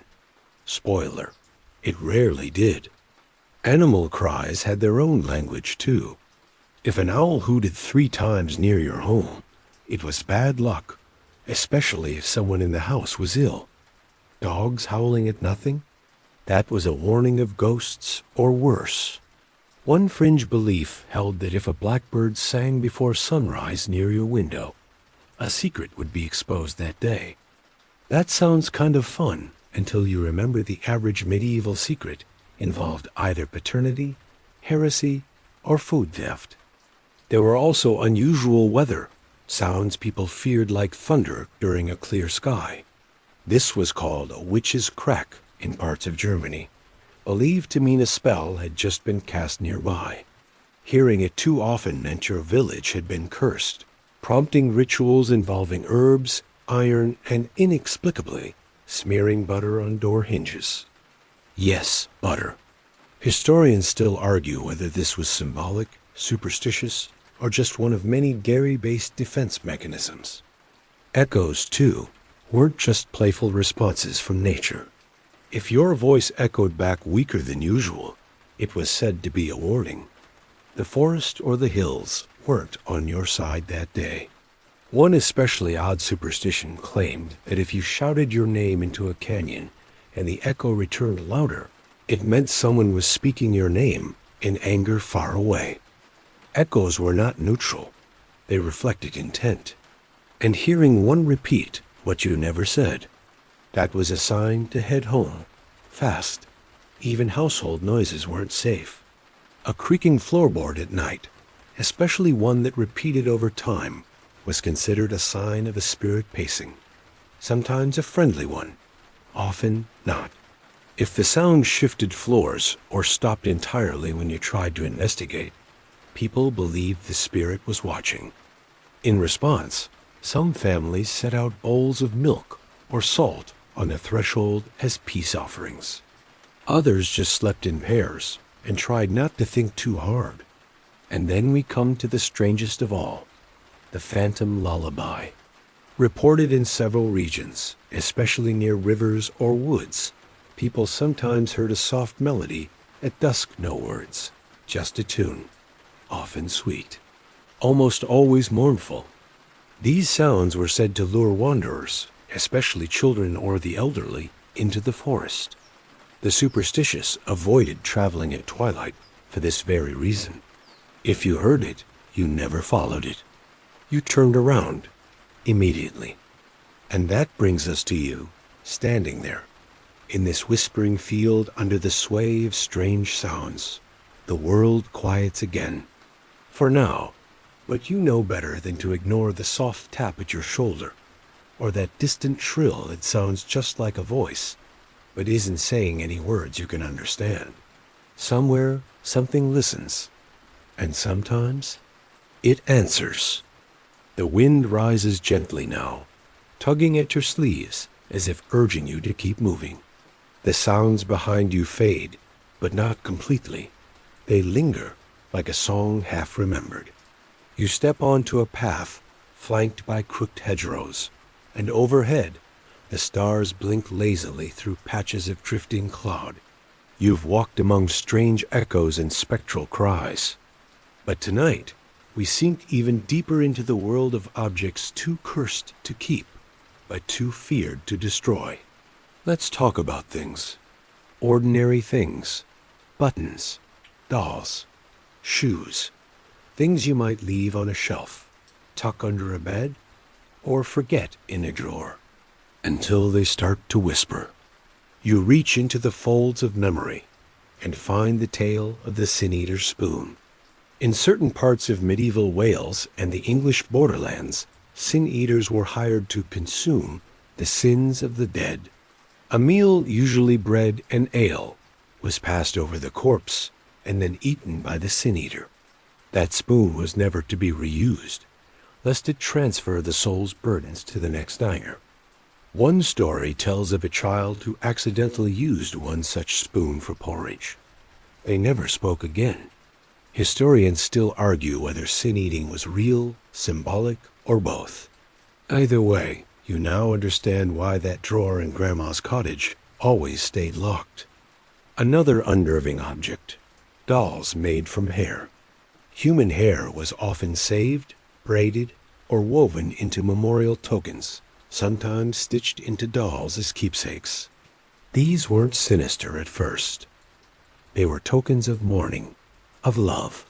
But over time, the belief spread that these hair dolls could hold emotions too strongly grief, yes, but also anger or obsession. Stories tell of such dolls moving ever so slightly overnight or turning up in unexpected places. One fringe belief even claimed you could summon someone's spirit just by brushing their hair doll's curls at midnight. You pause. Maybe best not to test that one tonight. Then there were shoes hidden in chimneys. Archaeologists have uncovered dozens of old, worn shoes deliberately sealed behind hearthstones or tucked into walls. This wasn't just forgotten laundry, this was protection. People believed a single old shoe could trap malevolent spirits entering through the chimney. But if the shoe was removed or burned, the spirit would be released, and it would remember the family that imprisoned it. Better to leave the ashes in peace. Keys, too, had power. A key passed to you with the wrong hand or dropped on the ground was a bad omen. It symbolized lost protection. One common superstition warned against ever using a dead person's key ring. If you must, wrap it in red cloth, sprinkle it with ash, and bury it for a day. Yes, people actually did this, and some still do. The symbolism was simple but powerful. Keys lock things away. But what if those things don't want to stay locked? Let's not forget mirrors. Again, especially handheld ones passed down generations. It was believed that an heirloom mirror could carry a piece of the original owner's soul. If you looked into it too long, you might inherit not just their features, but their fate. Some noble families reportedly refused to hang certain mirrors in bedrooms, citing bad dreams, or worse eyes watching from within. Scholars debate whether this stems from early ideas of animism, but that won't comfort you next time your own reflection blinks out of sync. One particularly strange superstition clung to wedding rings made of jet, a black fossilized wood. Jet was fashionable in mourning jewelry, especially in later periods, but there were whispers of earlier beliefs too. A jet ring given in love would seal passion. Given in anger, it would trap a soul in eternal jealousy. Lovers who wore matching jet bands were said to become mirror spirits if they died on the same day, doomed to haunt each other forever. Romantic? Maybe? Risky? Definitely. Speaking of risk, tapestries weren't just for keeping out drafts. Certain designs, especially ones depicting hunting scenes or mythical creatures, were believed to influence the energy of a room. A unicorn fleeing left brought safety. Fleeing right brought betrayal. Some superstitions warned against ever sleeping under a tapestry with unbroken eyes, meaning if all the creatures were staring out, you'd never rest easy. Whether symbolic or genuinely feared, many of these were burned during plagues, just in case the cloth held disease, or worse, memories. And then there were cracked bells, usually melted down for reuse, but sometimes kept out of superstition. A cracked bell was said to echo with unfinished messages, especially if it had ever tolled for a child's funeral. Some believed you could hear a bell's last toll if you stood beside it at twilight, faint, distant, repeating. One tale speaks of a shepherd who slept too close to a cracked chapel bell and woke 3 days later unable to speak. Not injured, just silenced forever. The more you think about it, the more you realize how many ordinary things once carried enormous weight. A teacup, a glove, a candle holder, all loaded with meaning, all feared for what they might recall or revive. You reach into your pocket and find a coin one you didn't remember putting there. It's old, worn. The design almost rubs smooth. Maybe it's nothing. Maybe it's a gift from the path, or a message from someone who passed this way before. You turn it over in your fingers. Listen. Wait, because some objects don't need to speak to be heard. The coin is cool in your palm, and for a moment, you wonder who else has held it. What fingers, what moments, what hopes. You tuck it away as you follow the narrow trail into a clearing rimmed with moss-covered stones. A half-collapsed cottage leans into itself here, vines creeping up its chimney like ivy drawn to secrets. And secrets are precisely what tonight holds rituals so weird they bordered on dangerous. You ease through the threshold of the ruins, imagining what must have unfolded here. Whispered chants, hands joined in darkness, a bowl filled with who knows what's simmering on the hearth. Because for all the love and light modern spirituality talks about, medieval folk had their own, let's say, earthy methods. Take, for instance, the urine spell. Yes, you heard that right. In certain parts of medieval Europe, especially rural England, people believed you could curse someone or lift a curse using their urine. One ritual involved collecting it in a jar, adding pins, nails, and sometimes fingernail clippings, then sealing it tight and boiling it over a fire. The logic? As the liquid hissed and steamed, the spell's target would feel their malevolence being drawn out, or their dark intentions reflected back at them. Historians still argue whether this was an actual magical belief, or more of a psychological tactic. Either way, it's probably not a kitchen craft you want to try today. Then there was the practice of nailing hearts to doors, specifically animal hearts. In remote corners of Scotland and Wales, people who believed they'd been cursed might take a sheep's heart, stick it full of pins, and nail it to their front door. It wasn't just to ward off evil, it was to send a message. I know who you are. I'm protected. Back off. Kind of like an Instagram story, but with more viscera. Bread magic was another strange custom. Before you romanticize it, no, we're not talking sourdough and cottagecore here. This involved baking symbolic shapes into loaves or inserting hidden tokens, bits of bone, hair, or cloth meant to protect a household. One fringe variant even instructed bakers to whisper intentions into the dough. If the bread rose too quickly or split oddly in the oven, it meant spirits had tampered with it. Some families had a bread watcher, a designated person to sit by the oven and monitor for supernatural interference. Tough job, low pay, probably no snacks. And don't get us started on nail rituals. Cutting your fingernails on a Sunday? Bad luck for a week. On a Friday? You dream of the dead. One particularly eerie practice was called nail planting. After trimming, you'd bury the clippings at a crossroads or by a specific tree, depending on what kind of blessing or curse you are trying to summon. It was believed that nails held your essence. Scatter them carelessly, and someone could collect them and make a charm against you.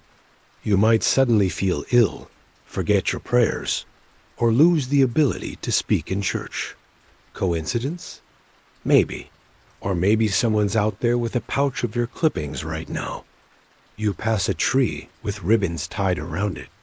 Not bright, festive ones, but sun-bleached strips of cloth and warm wool. This was common at holy wells and wishing trees, where people left tokens in exchange for healing or guidance. Some believed tying fabric to a branch would transfer illness from the body to the tree. If the fabric rotted quickly, the illness would leave. If it stayed crisp and dry, you were in trouble. Some medieval folks even tried reverse wishing, removing someone else's ribbon to steal their blessing. Risky business. Trees don't forget. Then there's shadow binding.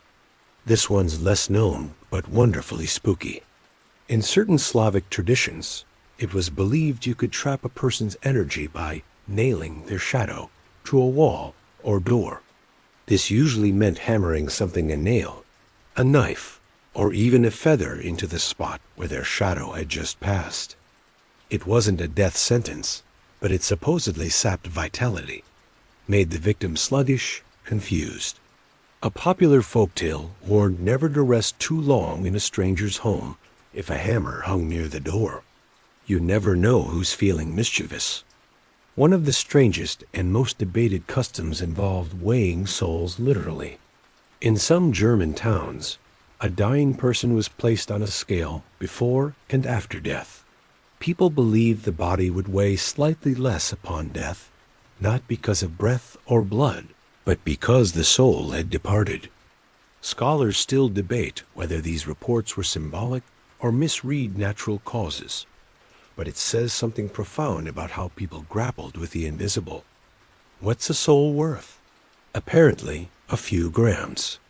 And if that's not odd enough, consider mirror burial. In parts of Central Europe, people were sometimes buried with a mirror on their chest. The idea was to confuse or repel evil spirits by reflecting their gaze. Some thought it would help the soul find its way to the afterlife others, worried it could trap them in the glass. That's why many families shattered the mirror at the gravesite, just to be safe. You crouch beside a moss-covered stone basin, now once perhaps a cauldron or font. Rainwater has pooled inside, and your reflection shimmers at the surface, bending slightly with each breath of wind. You half expect it to blink back at you.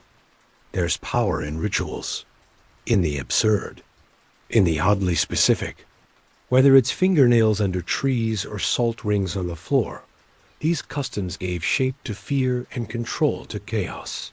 So if you ever feel the urge to whisper to your bread dough or bury a broken mirror with care, just know you're not the first.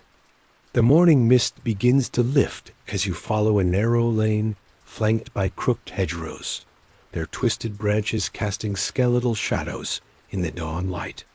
The scent of damp earth and wildflowers mingles with the faintest hint of wood smoke from a nearby hearth. It's quiet here, too quiet. You catch yourself glancing over your shoulder, half expecting to see something or someone watching from the brambles. Because in this world of superstition, the unseen is always just a breath away. Now you're about to walk into the territory of omens tied to the dead and the dying, those final moments when the veil between worlds thins and the living grace for what's to come. Picture a medieval village where the passing of a neighbor isn't just met with tears and prayers, but with a cascade of rituals designed to protect the living from the restless dead. The Death Watch beetle, a tiny wood-boring insect, was so named because its clicking noises were believed to herald death. Hear that tapping near a loved one's bed? It wasn't just a bug, it was an omen. And then there's the haunting phenomenon of the death candle, a flickering flame said to appear near the home of someone soon to die. Sometimes a lone candlelight would bob along the street, guiding the soul's passage or warning neighbors to prepare. Some believed these candles were spirits themselves, taking the shape of flame as they wandered between worlds. Others thought they were witches' lanterns, used to steal souls. Whichever version you heard, the sight of a death candle was enough to stop the heart, if only momentarily. In the household, the covering of mirrors after a death wasn't just superstition, it was a safeguard. It was believed that reflections could trap the departing soul or confuse spirits, keeping them tethered to this world longer than necessary. By draping mirrors in cloth, the living protected both themselves and the dead. In some regions, the first person to see their reflection uncovered after a death was thought to face misfortune or even death themselves. And when it came time to carry the coffin, the bearers followed strict rules. Walking backward from the grave was forbidden, lest the soul be confused and return to haunt the living. Whispered prayers accompanied each step. If the procession crossed a crossroads, a coin was tossed to appease wandering spirits. Some villagers believed the ground itself would reject the body if rituals weren't perfectly observed, causing the corpse to rise and walk again. You can almost hear the nervous shuffle of feet and the trembling voices of those afraid to look too closely. There was also the fear of graveyard spirits, ghosts, of those who hadn't found rest. To keep them at bay, townsfolk planted yew trees near cemeteries. These ancient trees were believed to absorb the miasma of death and disease, acting as natural protectors. But others whispered that the yew's dark needles were themselves gateways for spirits, and cutting one down was a sure way to invite disaster. Some churches forbade yew trees too close to sacred ground for this reason.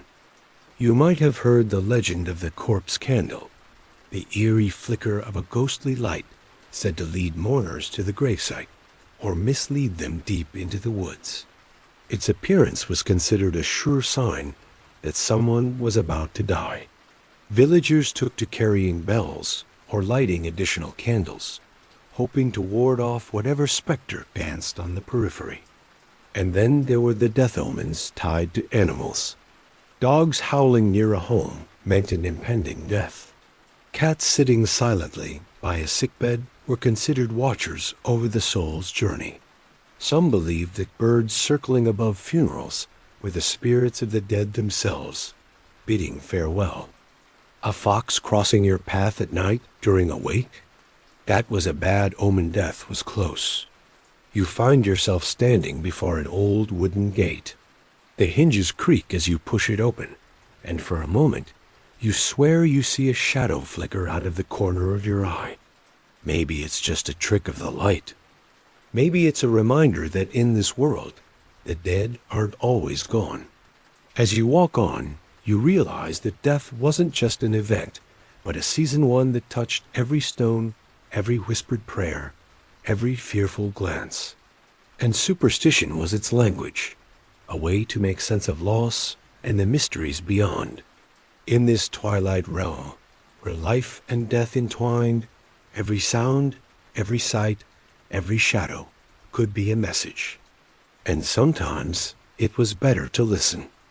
The dawn is breaking as you walk through a quiet village, its streets still wrapped in morning mist.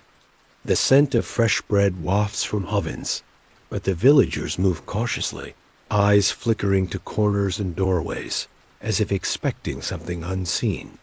You realize now, fear in the medieval world wasn't just about what was, but what might be. Tonight, you step into the world of omens and signs tied to everyday objects, things so ordinary you'd never suspect the dark stories behind them. Start with the black cat, that sleek shadow slipping silently across your path. Today, a symbol of bad luck or Halloween fun. Then, centuries ago, a creature tied to witches, demons, and misfortune. Especially if it crossed your way from left to right. The left, remember, was the sinister side, the one where misfortune lurked. If a black cat slipped behind you or meowed at your window, villagers believed that was an ill omen, a sign that your household had been cursed. You might want to cross yourself right now. Then there's the infamous broken mirror. The medieval mind saw reflections as more than images. They were portals, traps for the soul. Breaking a mirror wasn't just an accident. It was fracturing your spirit, inviting 7 years of misery. This superstition still survives, but back then it was a serious curse, the sort that had people whispering prayers and hanging protective charms. Historians still debate whether this fear grew from Christian ideas about the soul or older pagan beliefs about reflections and spirits. Speaking of spirits, the evil eye superstition pervaded life. Envy was considered dangerous magic. A jealous glance could wither crops, cause sickness, or bring misfortune. People carried amulets shaped like eyes, wore red threads or spilled salt to ward off this invisible threat. The red thread, in particular, is fascinating, still worn today in some cultures. It symbolized protection and connection, a tangible line between the wearer and the divine. Think of it as ancient Wi-Fi security for your soul. But superstition wasn't always about avoiding harm. Sometimes it was about inviting fortune. Tossing a coin into a well, for example, was a common practice believed to grant wishes. But medieval wells were sacred places, and careless wishes could backfire. There are tales of coins turning to mud, wishes twisted into curses, or spirits stealing dreams in exchange for silver. The well was both a giver and a trickster, demanding respect and humility. In the household, objects could be vessels of power. Horseshoes, for instance, were prized not just for practicality, but for their iron and shape. Hung over a doorway, they caught evil spirits like tiny steel nets. The superstition was so strong that some blacksmiths specialized in crafting horseshoes purely for protection. Whether hung points up to catch luck or points down to pour it out was debated endlessly. Historians still argue the original intent. Either way, a crooked horseshoe was a call for trouble. Then there's the crossroads, not just a place, but a symbol of fate's turning point. Burials at crossroads were common for those deemed outsiders, criminals, suicides, or unbaptized infants. The belief was that these souls would be confused, unable to find rest, and thus less likely to haunt the living. Crossroads were also sites of magical dealings. Bargains struck with dark forces, souls sold or exchanged. It's no surprise the phrase "meeting at the crossroads" became synonymous with life-altering decisions. You pass a field dotted with ancient stones, where some say fairies dance in moonlight rings. These fairy rings were not mere natural phenomena. They were enchanted circles, gateways to other worlds. Step inside uninvited, and you risked being trapped for years or having your time stolen. Some legends claimed people who entered returned unchanged, but with strange new powers, or worse, no memories at all. Even numbers had their own magic. The number 13 was universally feared, tied to betrayal and death. Many medieval houses didn't have a 13th step, and feasts avoided seating 13 guests. It was an omen of doom, rooted in the Last Supper's betrayal of Christ. That superstition has survived remarkably well, haunting elevators and calendars centuries later. But not all signs were ominous. Seeing a rainbow was considered a direct blessing from God, a promise that hardship would pass. And catching a ladybug brought good luck so much so that people tried not to kill them. The contrast between good and bad omens shows how medieval superstition sought balance, explaining fortune and misfortune alike. As you walk past a rickety cart, you notice a horseshoe nailed to the side.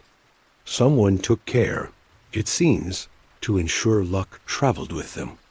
You wonder if they know the stories behind it, or if it's just habit like spilling salt and tossing it over a shoulder. In the end, superstition was less about fear and more about hope. In a world uncertain and often cruel, believing in signs gave people a measure of control, a way to navigate chaos with a little guidance from the unseen. You take a deep breath of the cool morning air, feeling the weight of centuries of belief settle softly around you.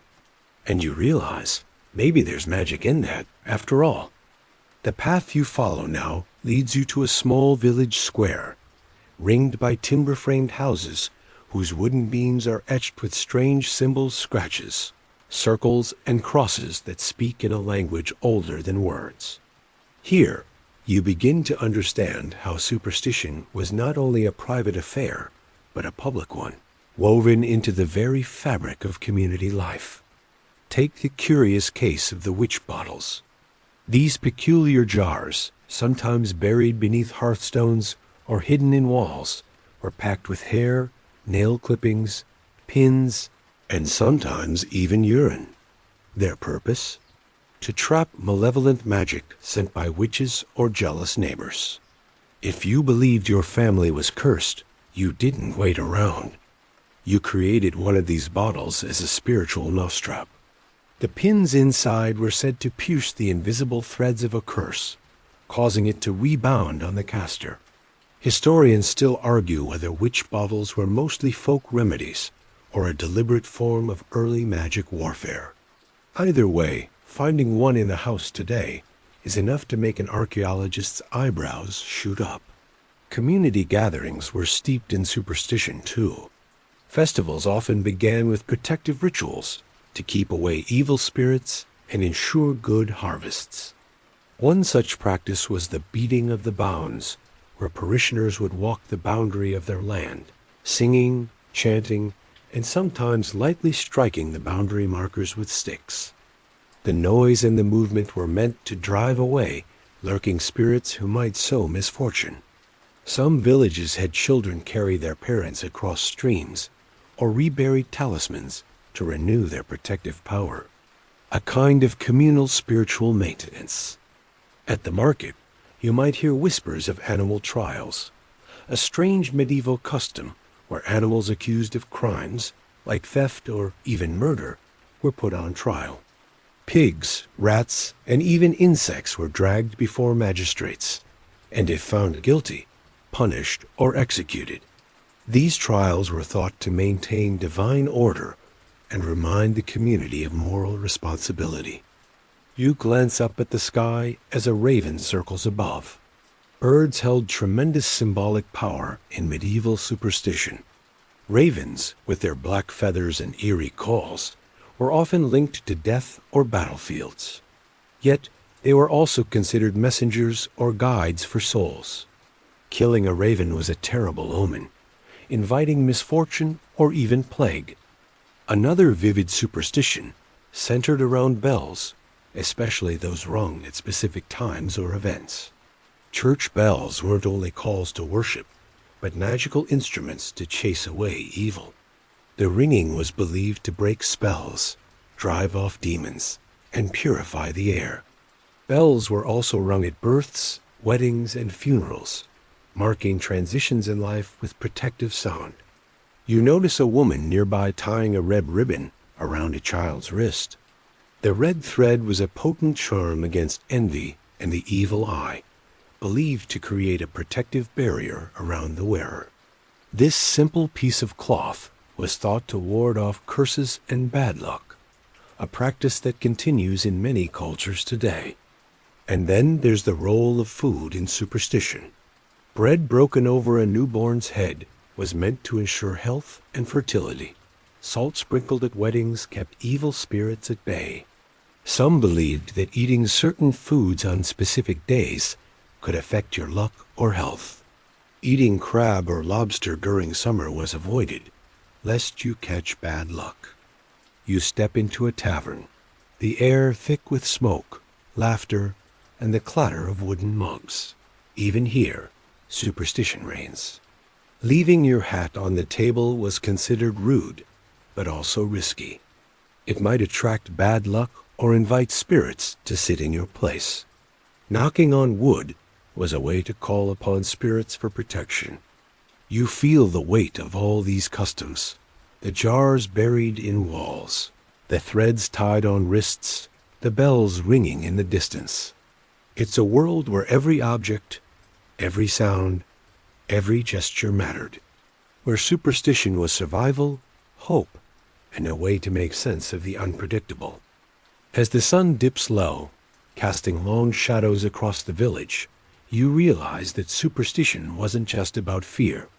It was about belonging to community, to tradition, to the unknown. And in that belonging, there was a strange kind of comfort.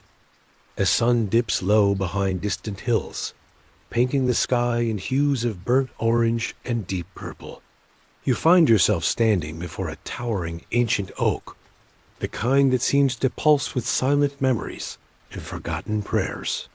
Here, the boundary between the ordinary and the enchanted feels thinnest, and superstition wraps itself around the air like a tangible cloak. Tonight, you step into the realm of omens tied to nature and the changing seasons, those subtle signs whispered by the world itself. Medieval people were keen observers of the natural world. not just for survival, but for guidance.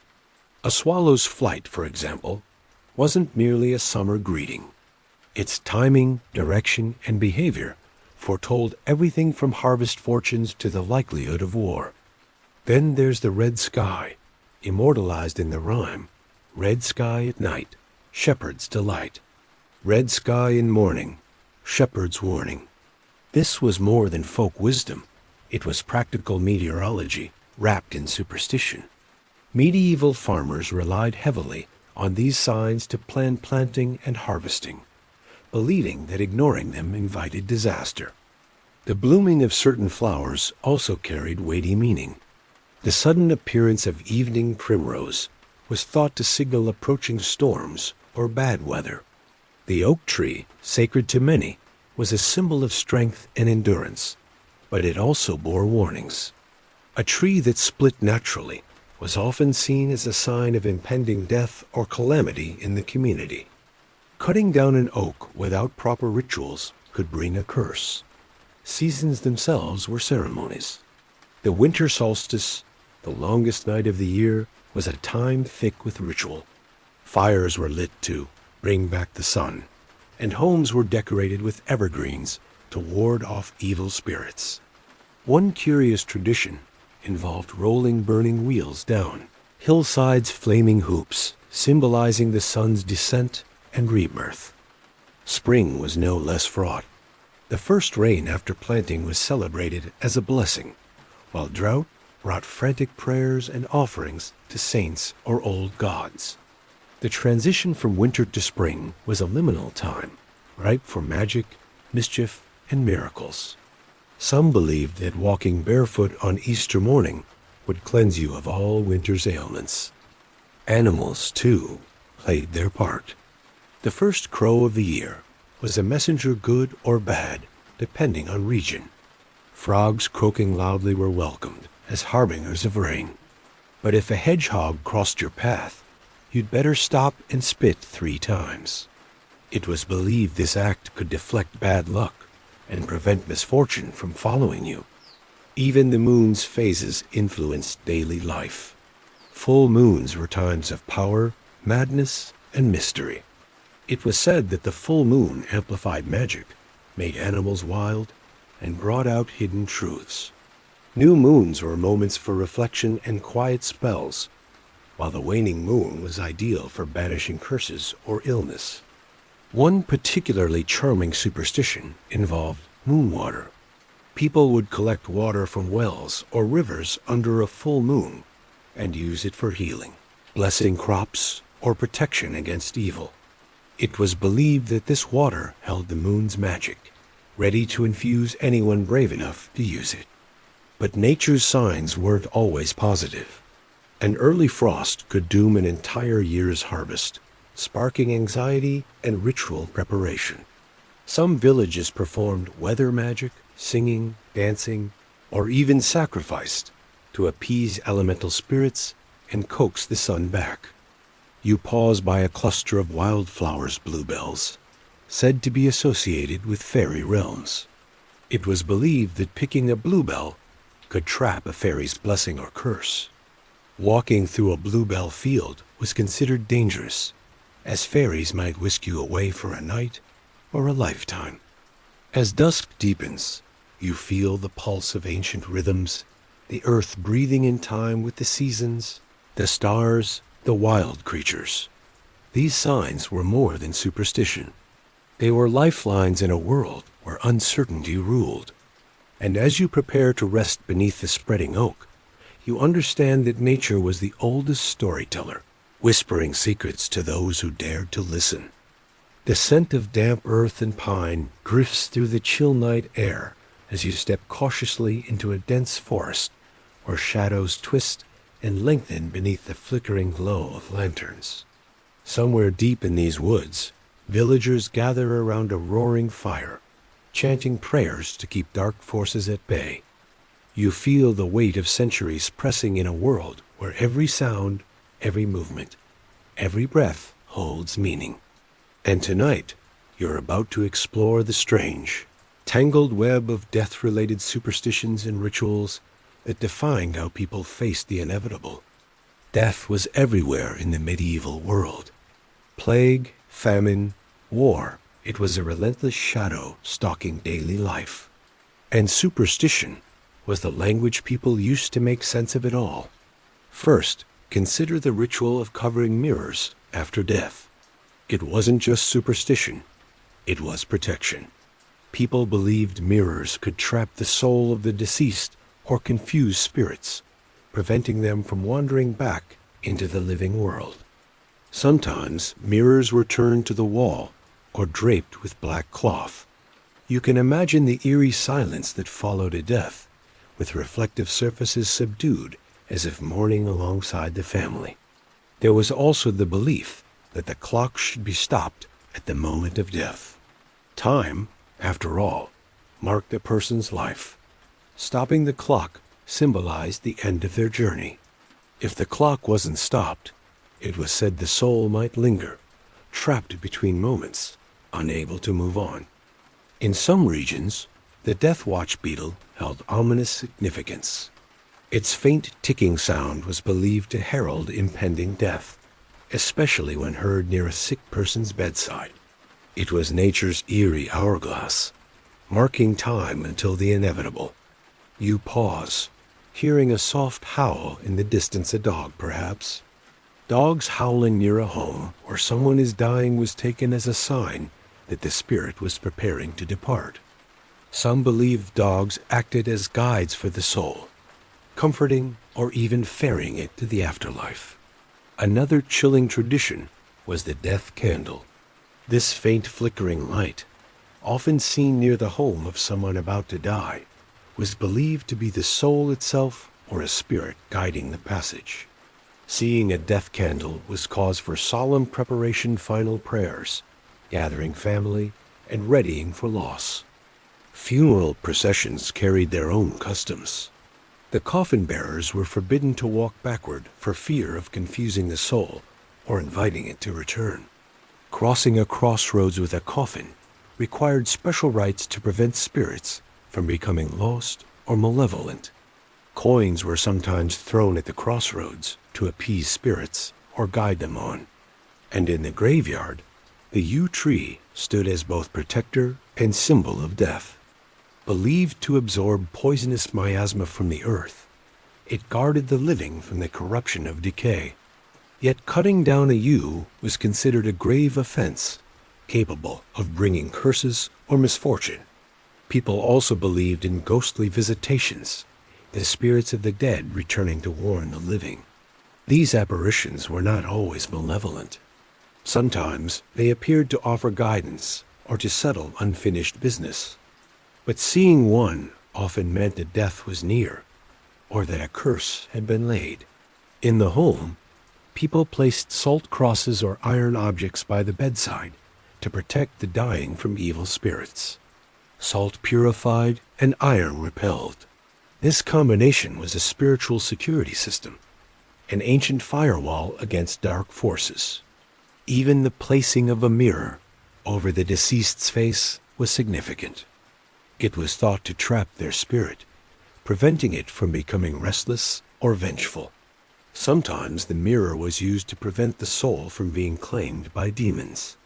The relationship between death and superstition reveals a world grappling with loss through ritual, belief, and fear.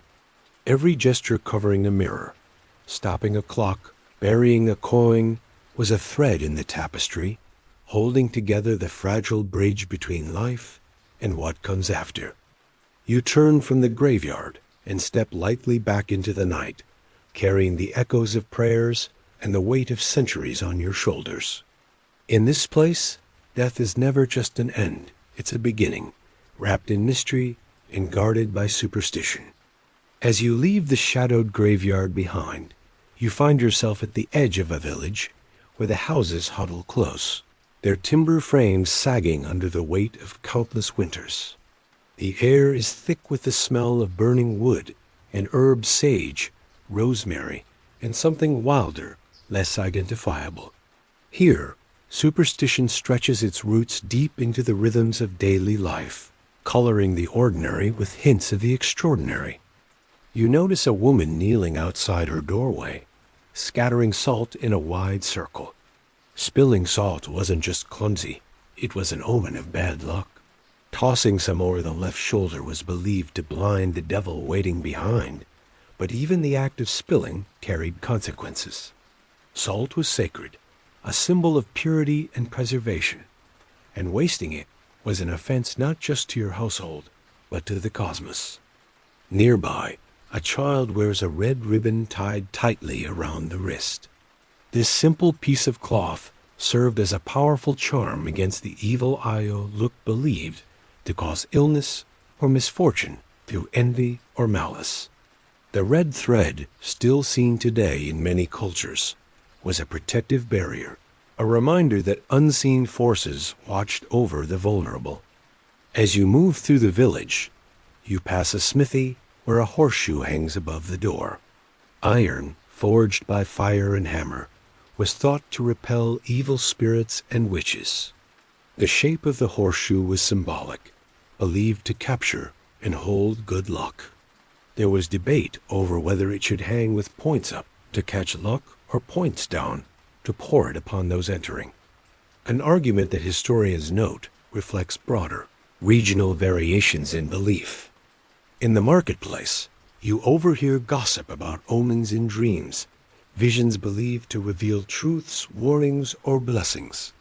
Dreams were interpreted through various lenses: biblical, classical, or local folklore. Teeth falling out might portend death. Flying signaled freedom. Drowning meant you were overwhelmed by problems. Some kept dream books, painstakingly recording nightly visions as guides for action. Nearby, an elder cautions a young woman against cutting her hair during a full moon. Hair was considered a vessel of personal power and essence. Trimming it at the wrong time could invite illness or spiritual attack. Similar beliefs extended to nails, with specific days reserved for clipping to avoid bad luck. The village church is alive with whispered fears about crossing oneself properly. The direction and order of the sign mattered deeply. Doing it wrong could invite misfortune. People practiced this ritual reflexively, a small act packed with cosmic significance. You pause to watch a child playing near a well, dropping stones into the water. Wells were sacred sites, liminal spaces connecting the mundane and spiritual worlds. Tossing a coin or a wish into the depths was an ancient plea for favor or healing, but careless wishes were thought to be twisted by the spirits dwelling beneath. Beyond the village edge, you find a boundary stone marked with carvings, where locals once left offerings to appease territorial spirits or ensure good harvests. Rituals at these stones involved singing, dancing, and sometimes small sacrifices, reflecting a time when land itself was alive with power. Through all these customs and rituals, you feel the pulse of a world where superstition was a lens to interpret chaos, a tool to impose order, and a balm for the unknown. The everyday was infused with meaning each action, a thread in the intricate fabric of belief. As night deepens, you sense that superstition isn't just about fear. It's about connection, to the earth, to the community, and to the mysteries that lie just beyond sight.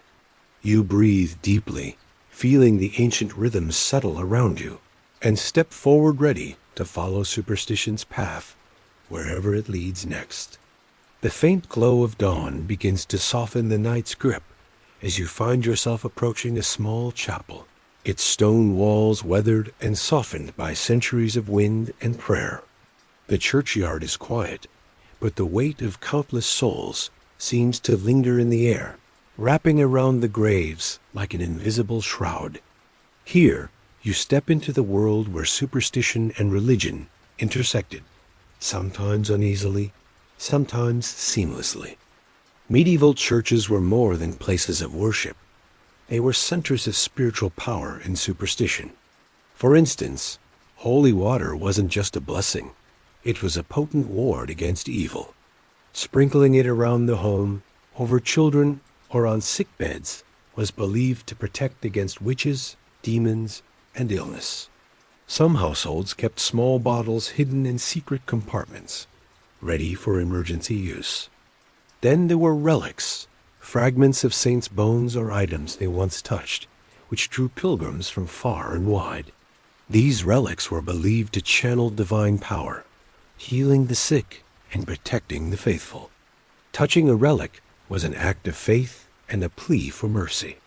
Some clergy wielded these relics like medieval superstars, and disputes over ownership sometimes led to fierce rivalries. But superstition crept into church life in more subtle ways. The direction of one's burial mattered deeply.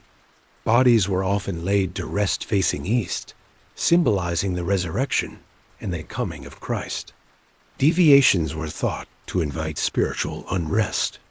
Those who died by suicide or excommunication were sometimes buried at crossroads or outside consecrated ground, believed to be spiritually lost.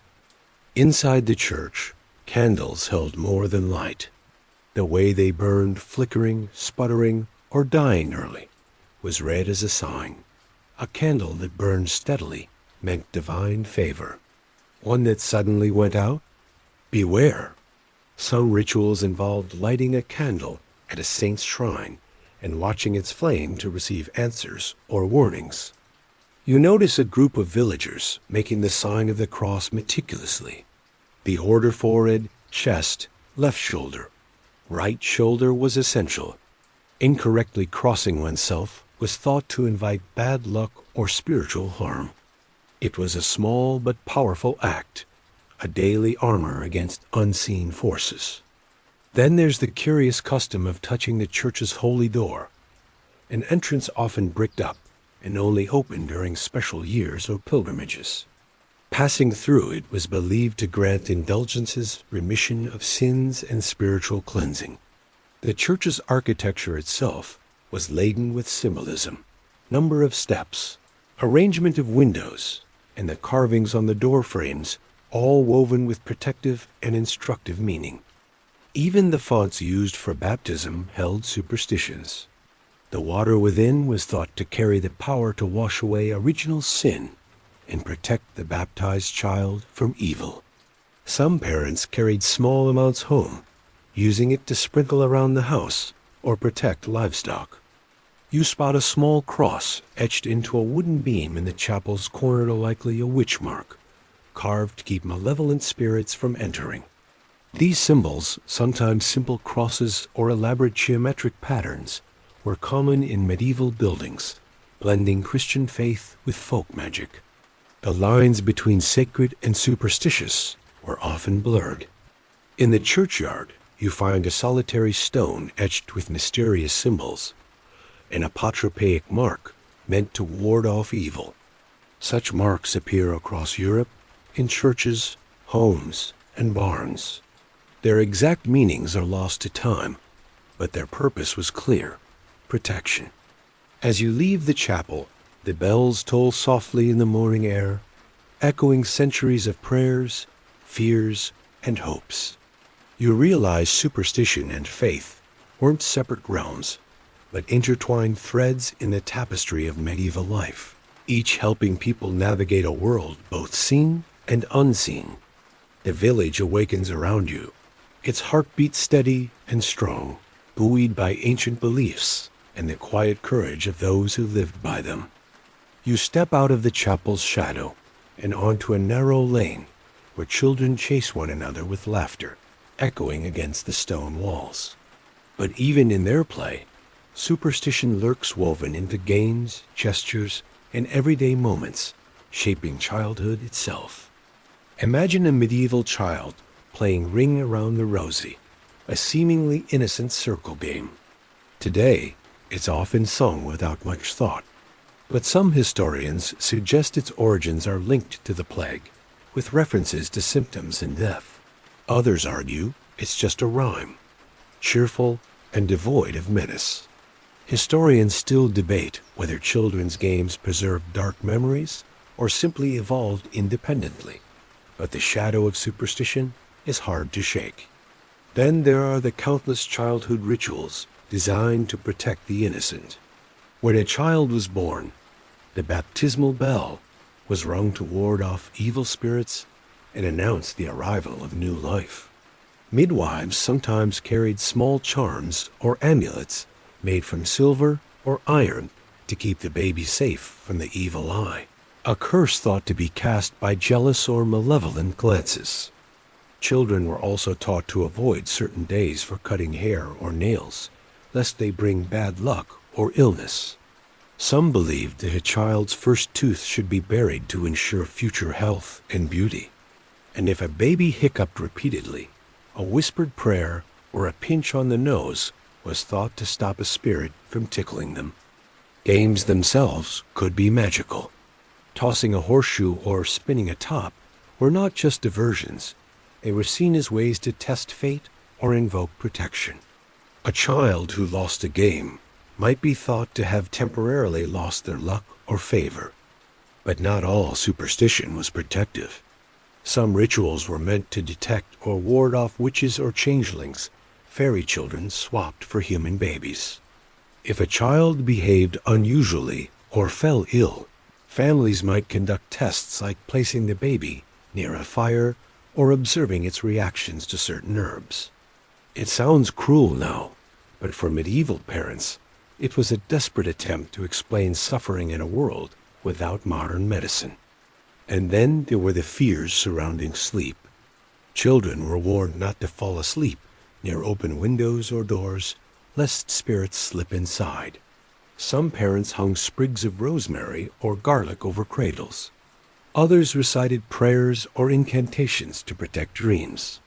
After all, nightmares were more than bad dreams. They were believed to be visitations from demons or restless souls. Even names carried superstition. Naming a child after a saint was common, believed to grant protection and favor. But some names were avoided associated with misfortune, heresy, or bad luck. A child's name was a shield as much as an identity. You watch a young boy pick up a smooth stone and toss it into a nearby stream, making a wish. Simple, perhaps, but also ancient a gesture, connecting hope, water, and the unseen. As the village hums to life around you, you realize that superstition shaped not just fear, but the very fabric of childhood, guiding the young through a world of wonder and danger alike. And as you move on, you carry a renewed sense of how belief, however strange, gave people the courage to face the unknown starting from their very first breath. The sun rises higher now, warming the cobblestone streets of a bustling medieval town.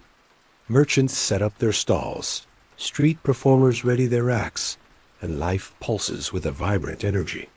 But beneath the everyday hustle and bustle, superstition hums quietly, shaping decisions big and small, from the timing of a market to the way a merchant counts his coins.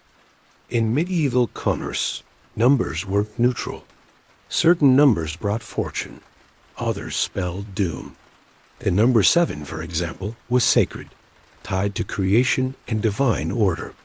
Merchants aimed to display goods in sevens, and deals sealed on the seventh day were deemed especially auspicious.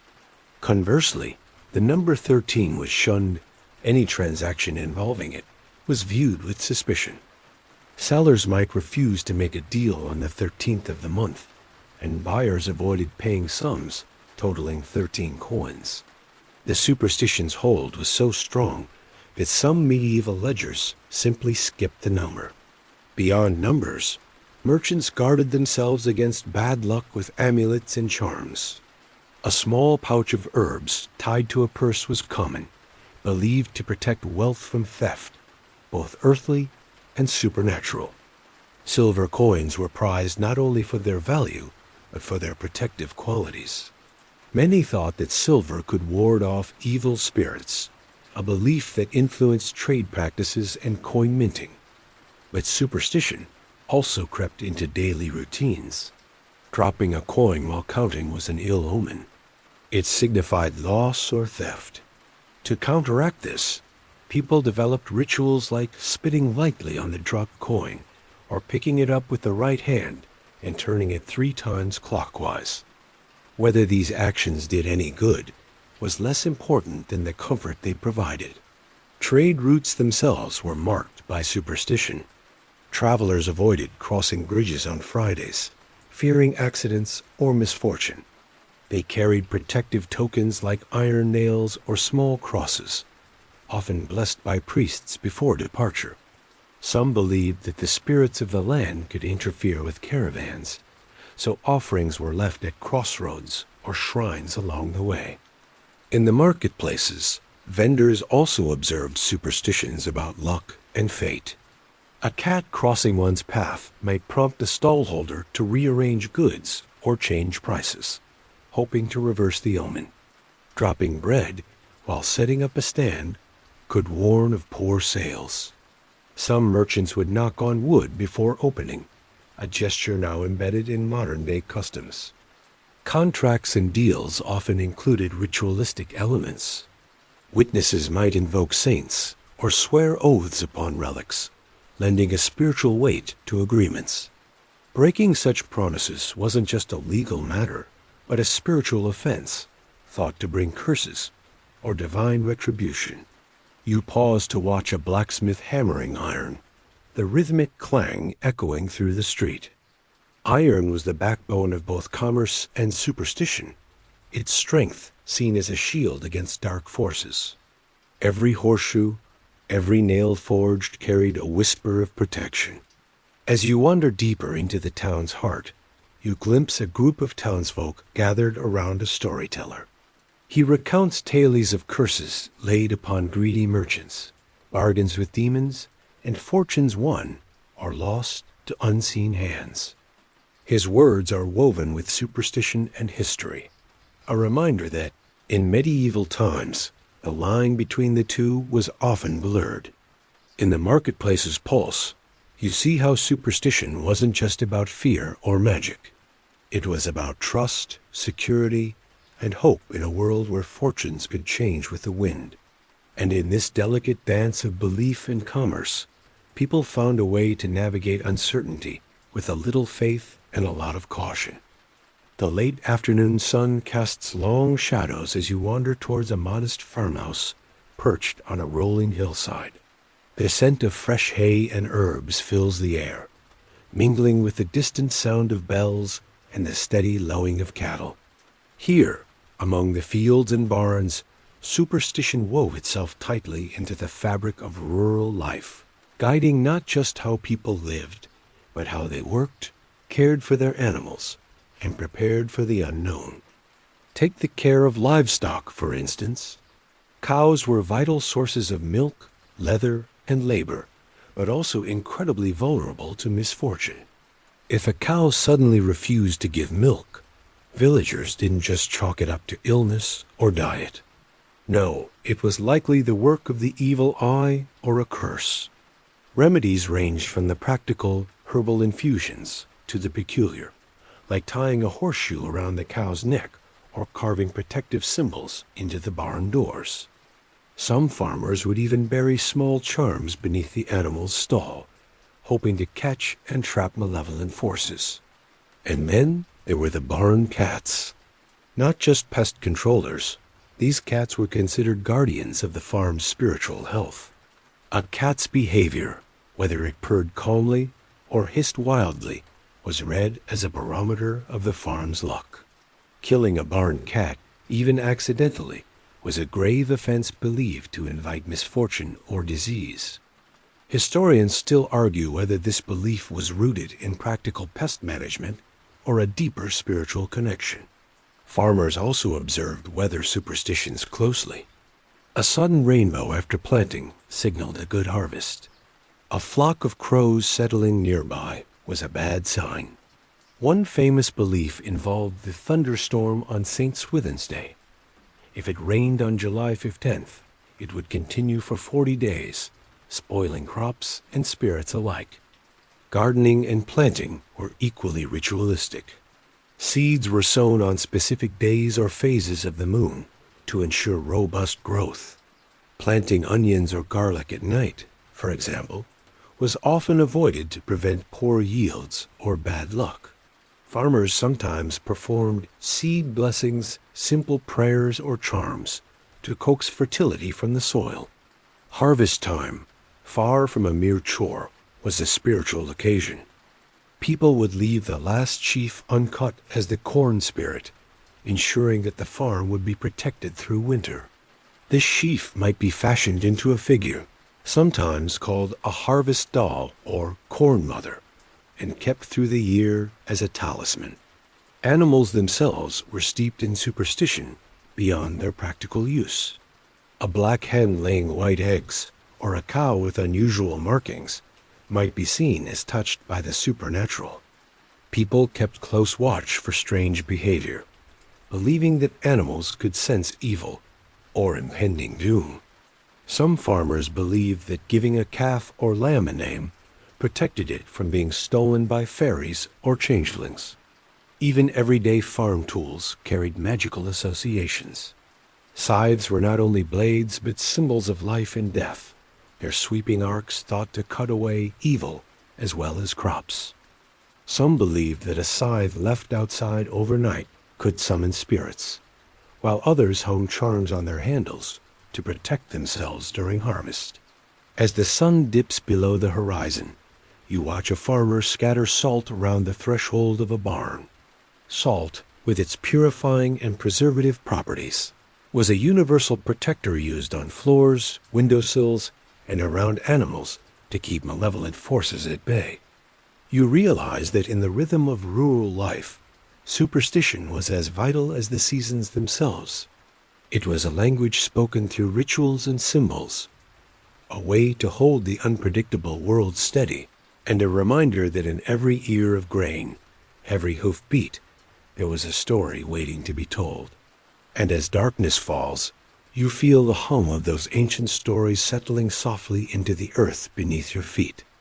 The twilight deepens as you find yourself walking along a narrow country lane, bordered by wildflowers and ancient oaks, their twisted limbs silhouetted against the fading light. The air is cool and fragrant, carrying whispers of long-forgotten voices and lingering fears.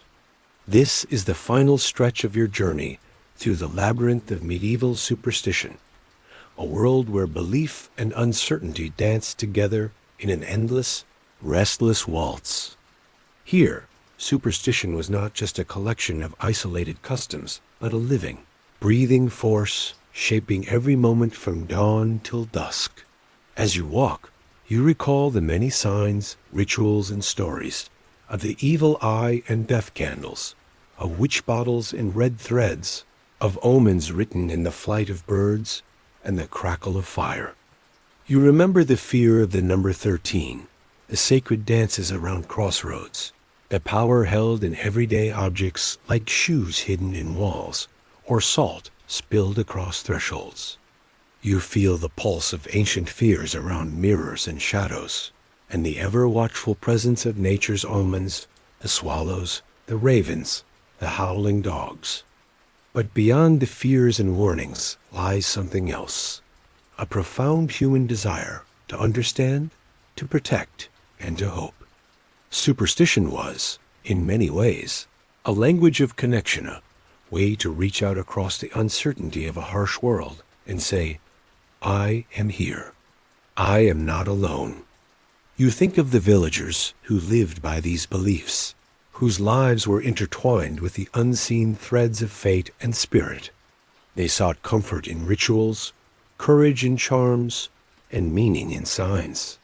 Their superstitions, strange as they may seem now, were tools for survival and community.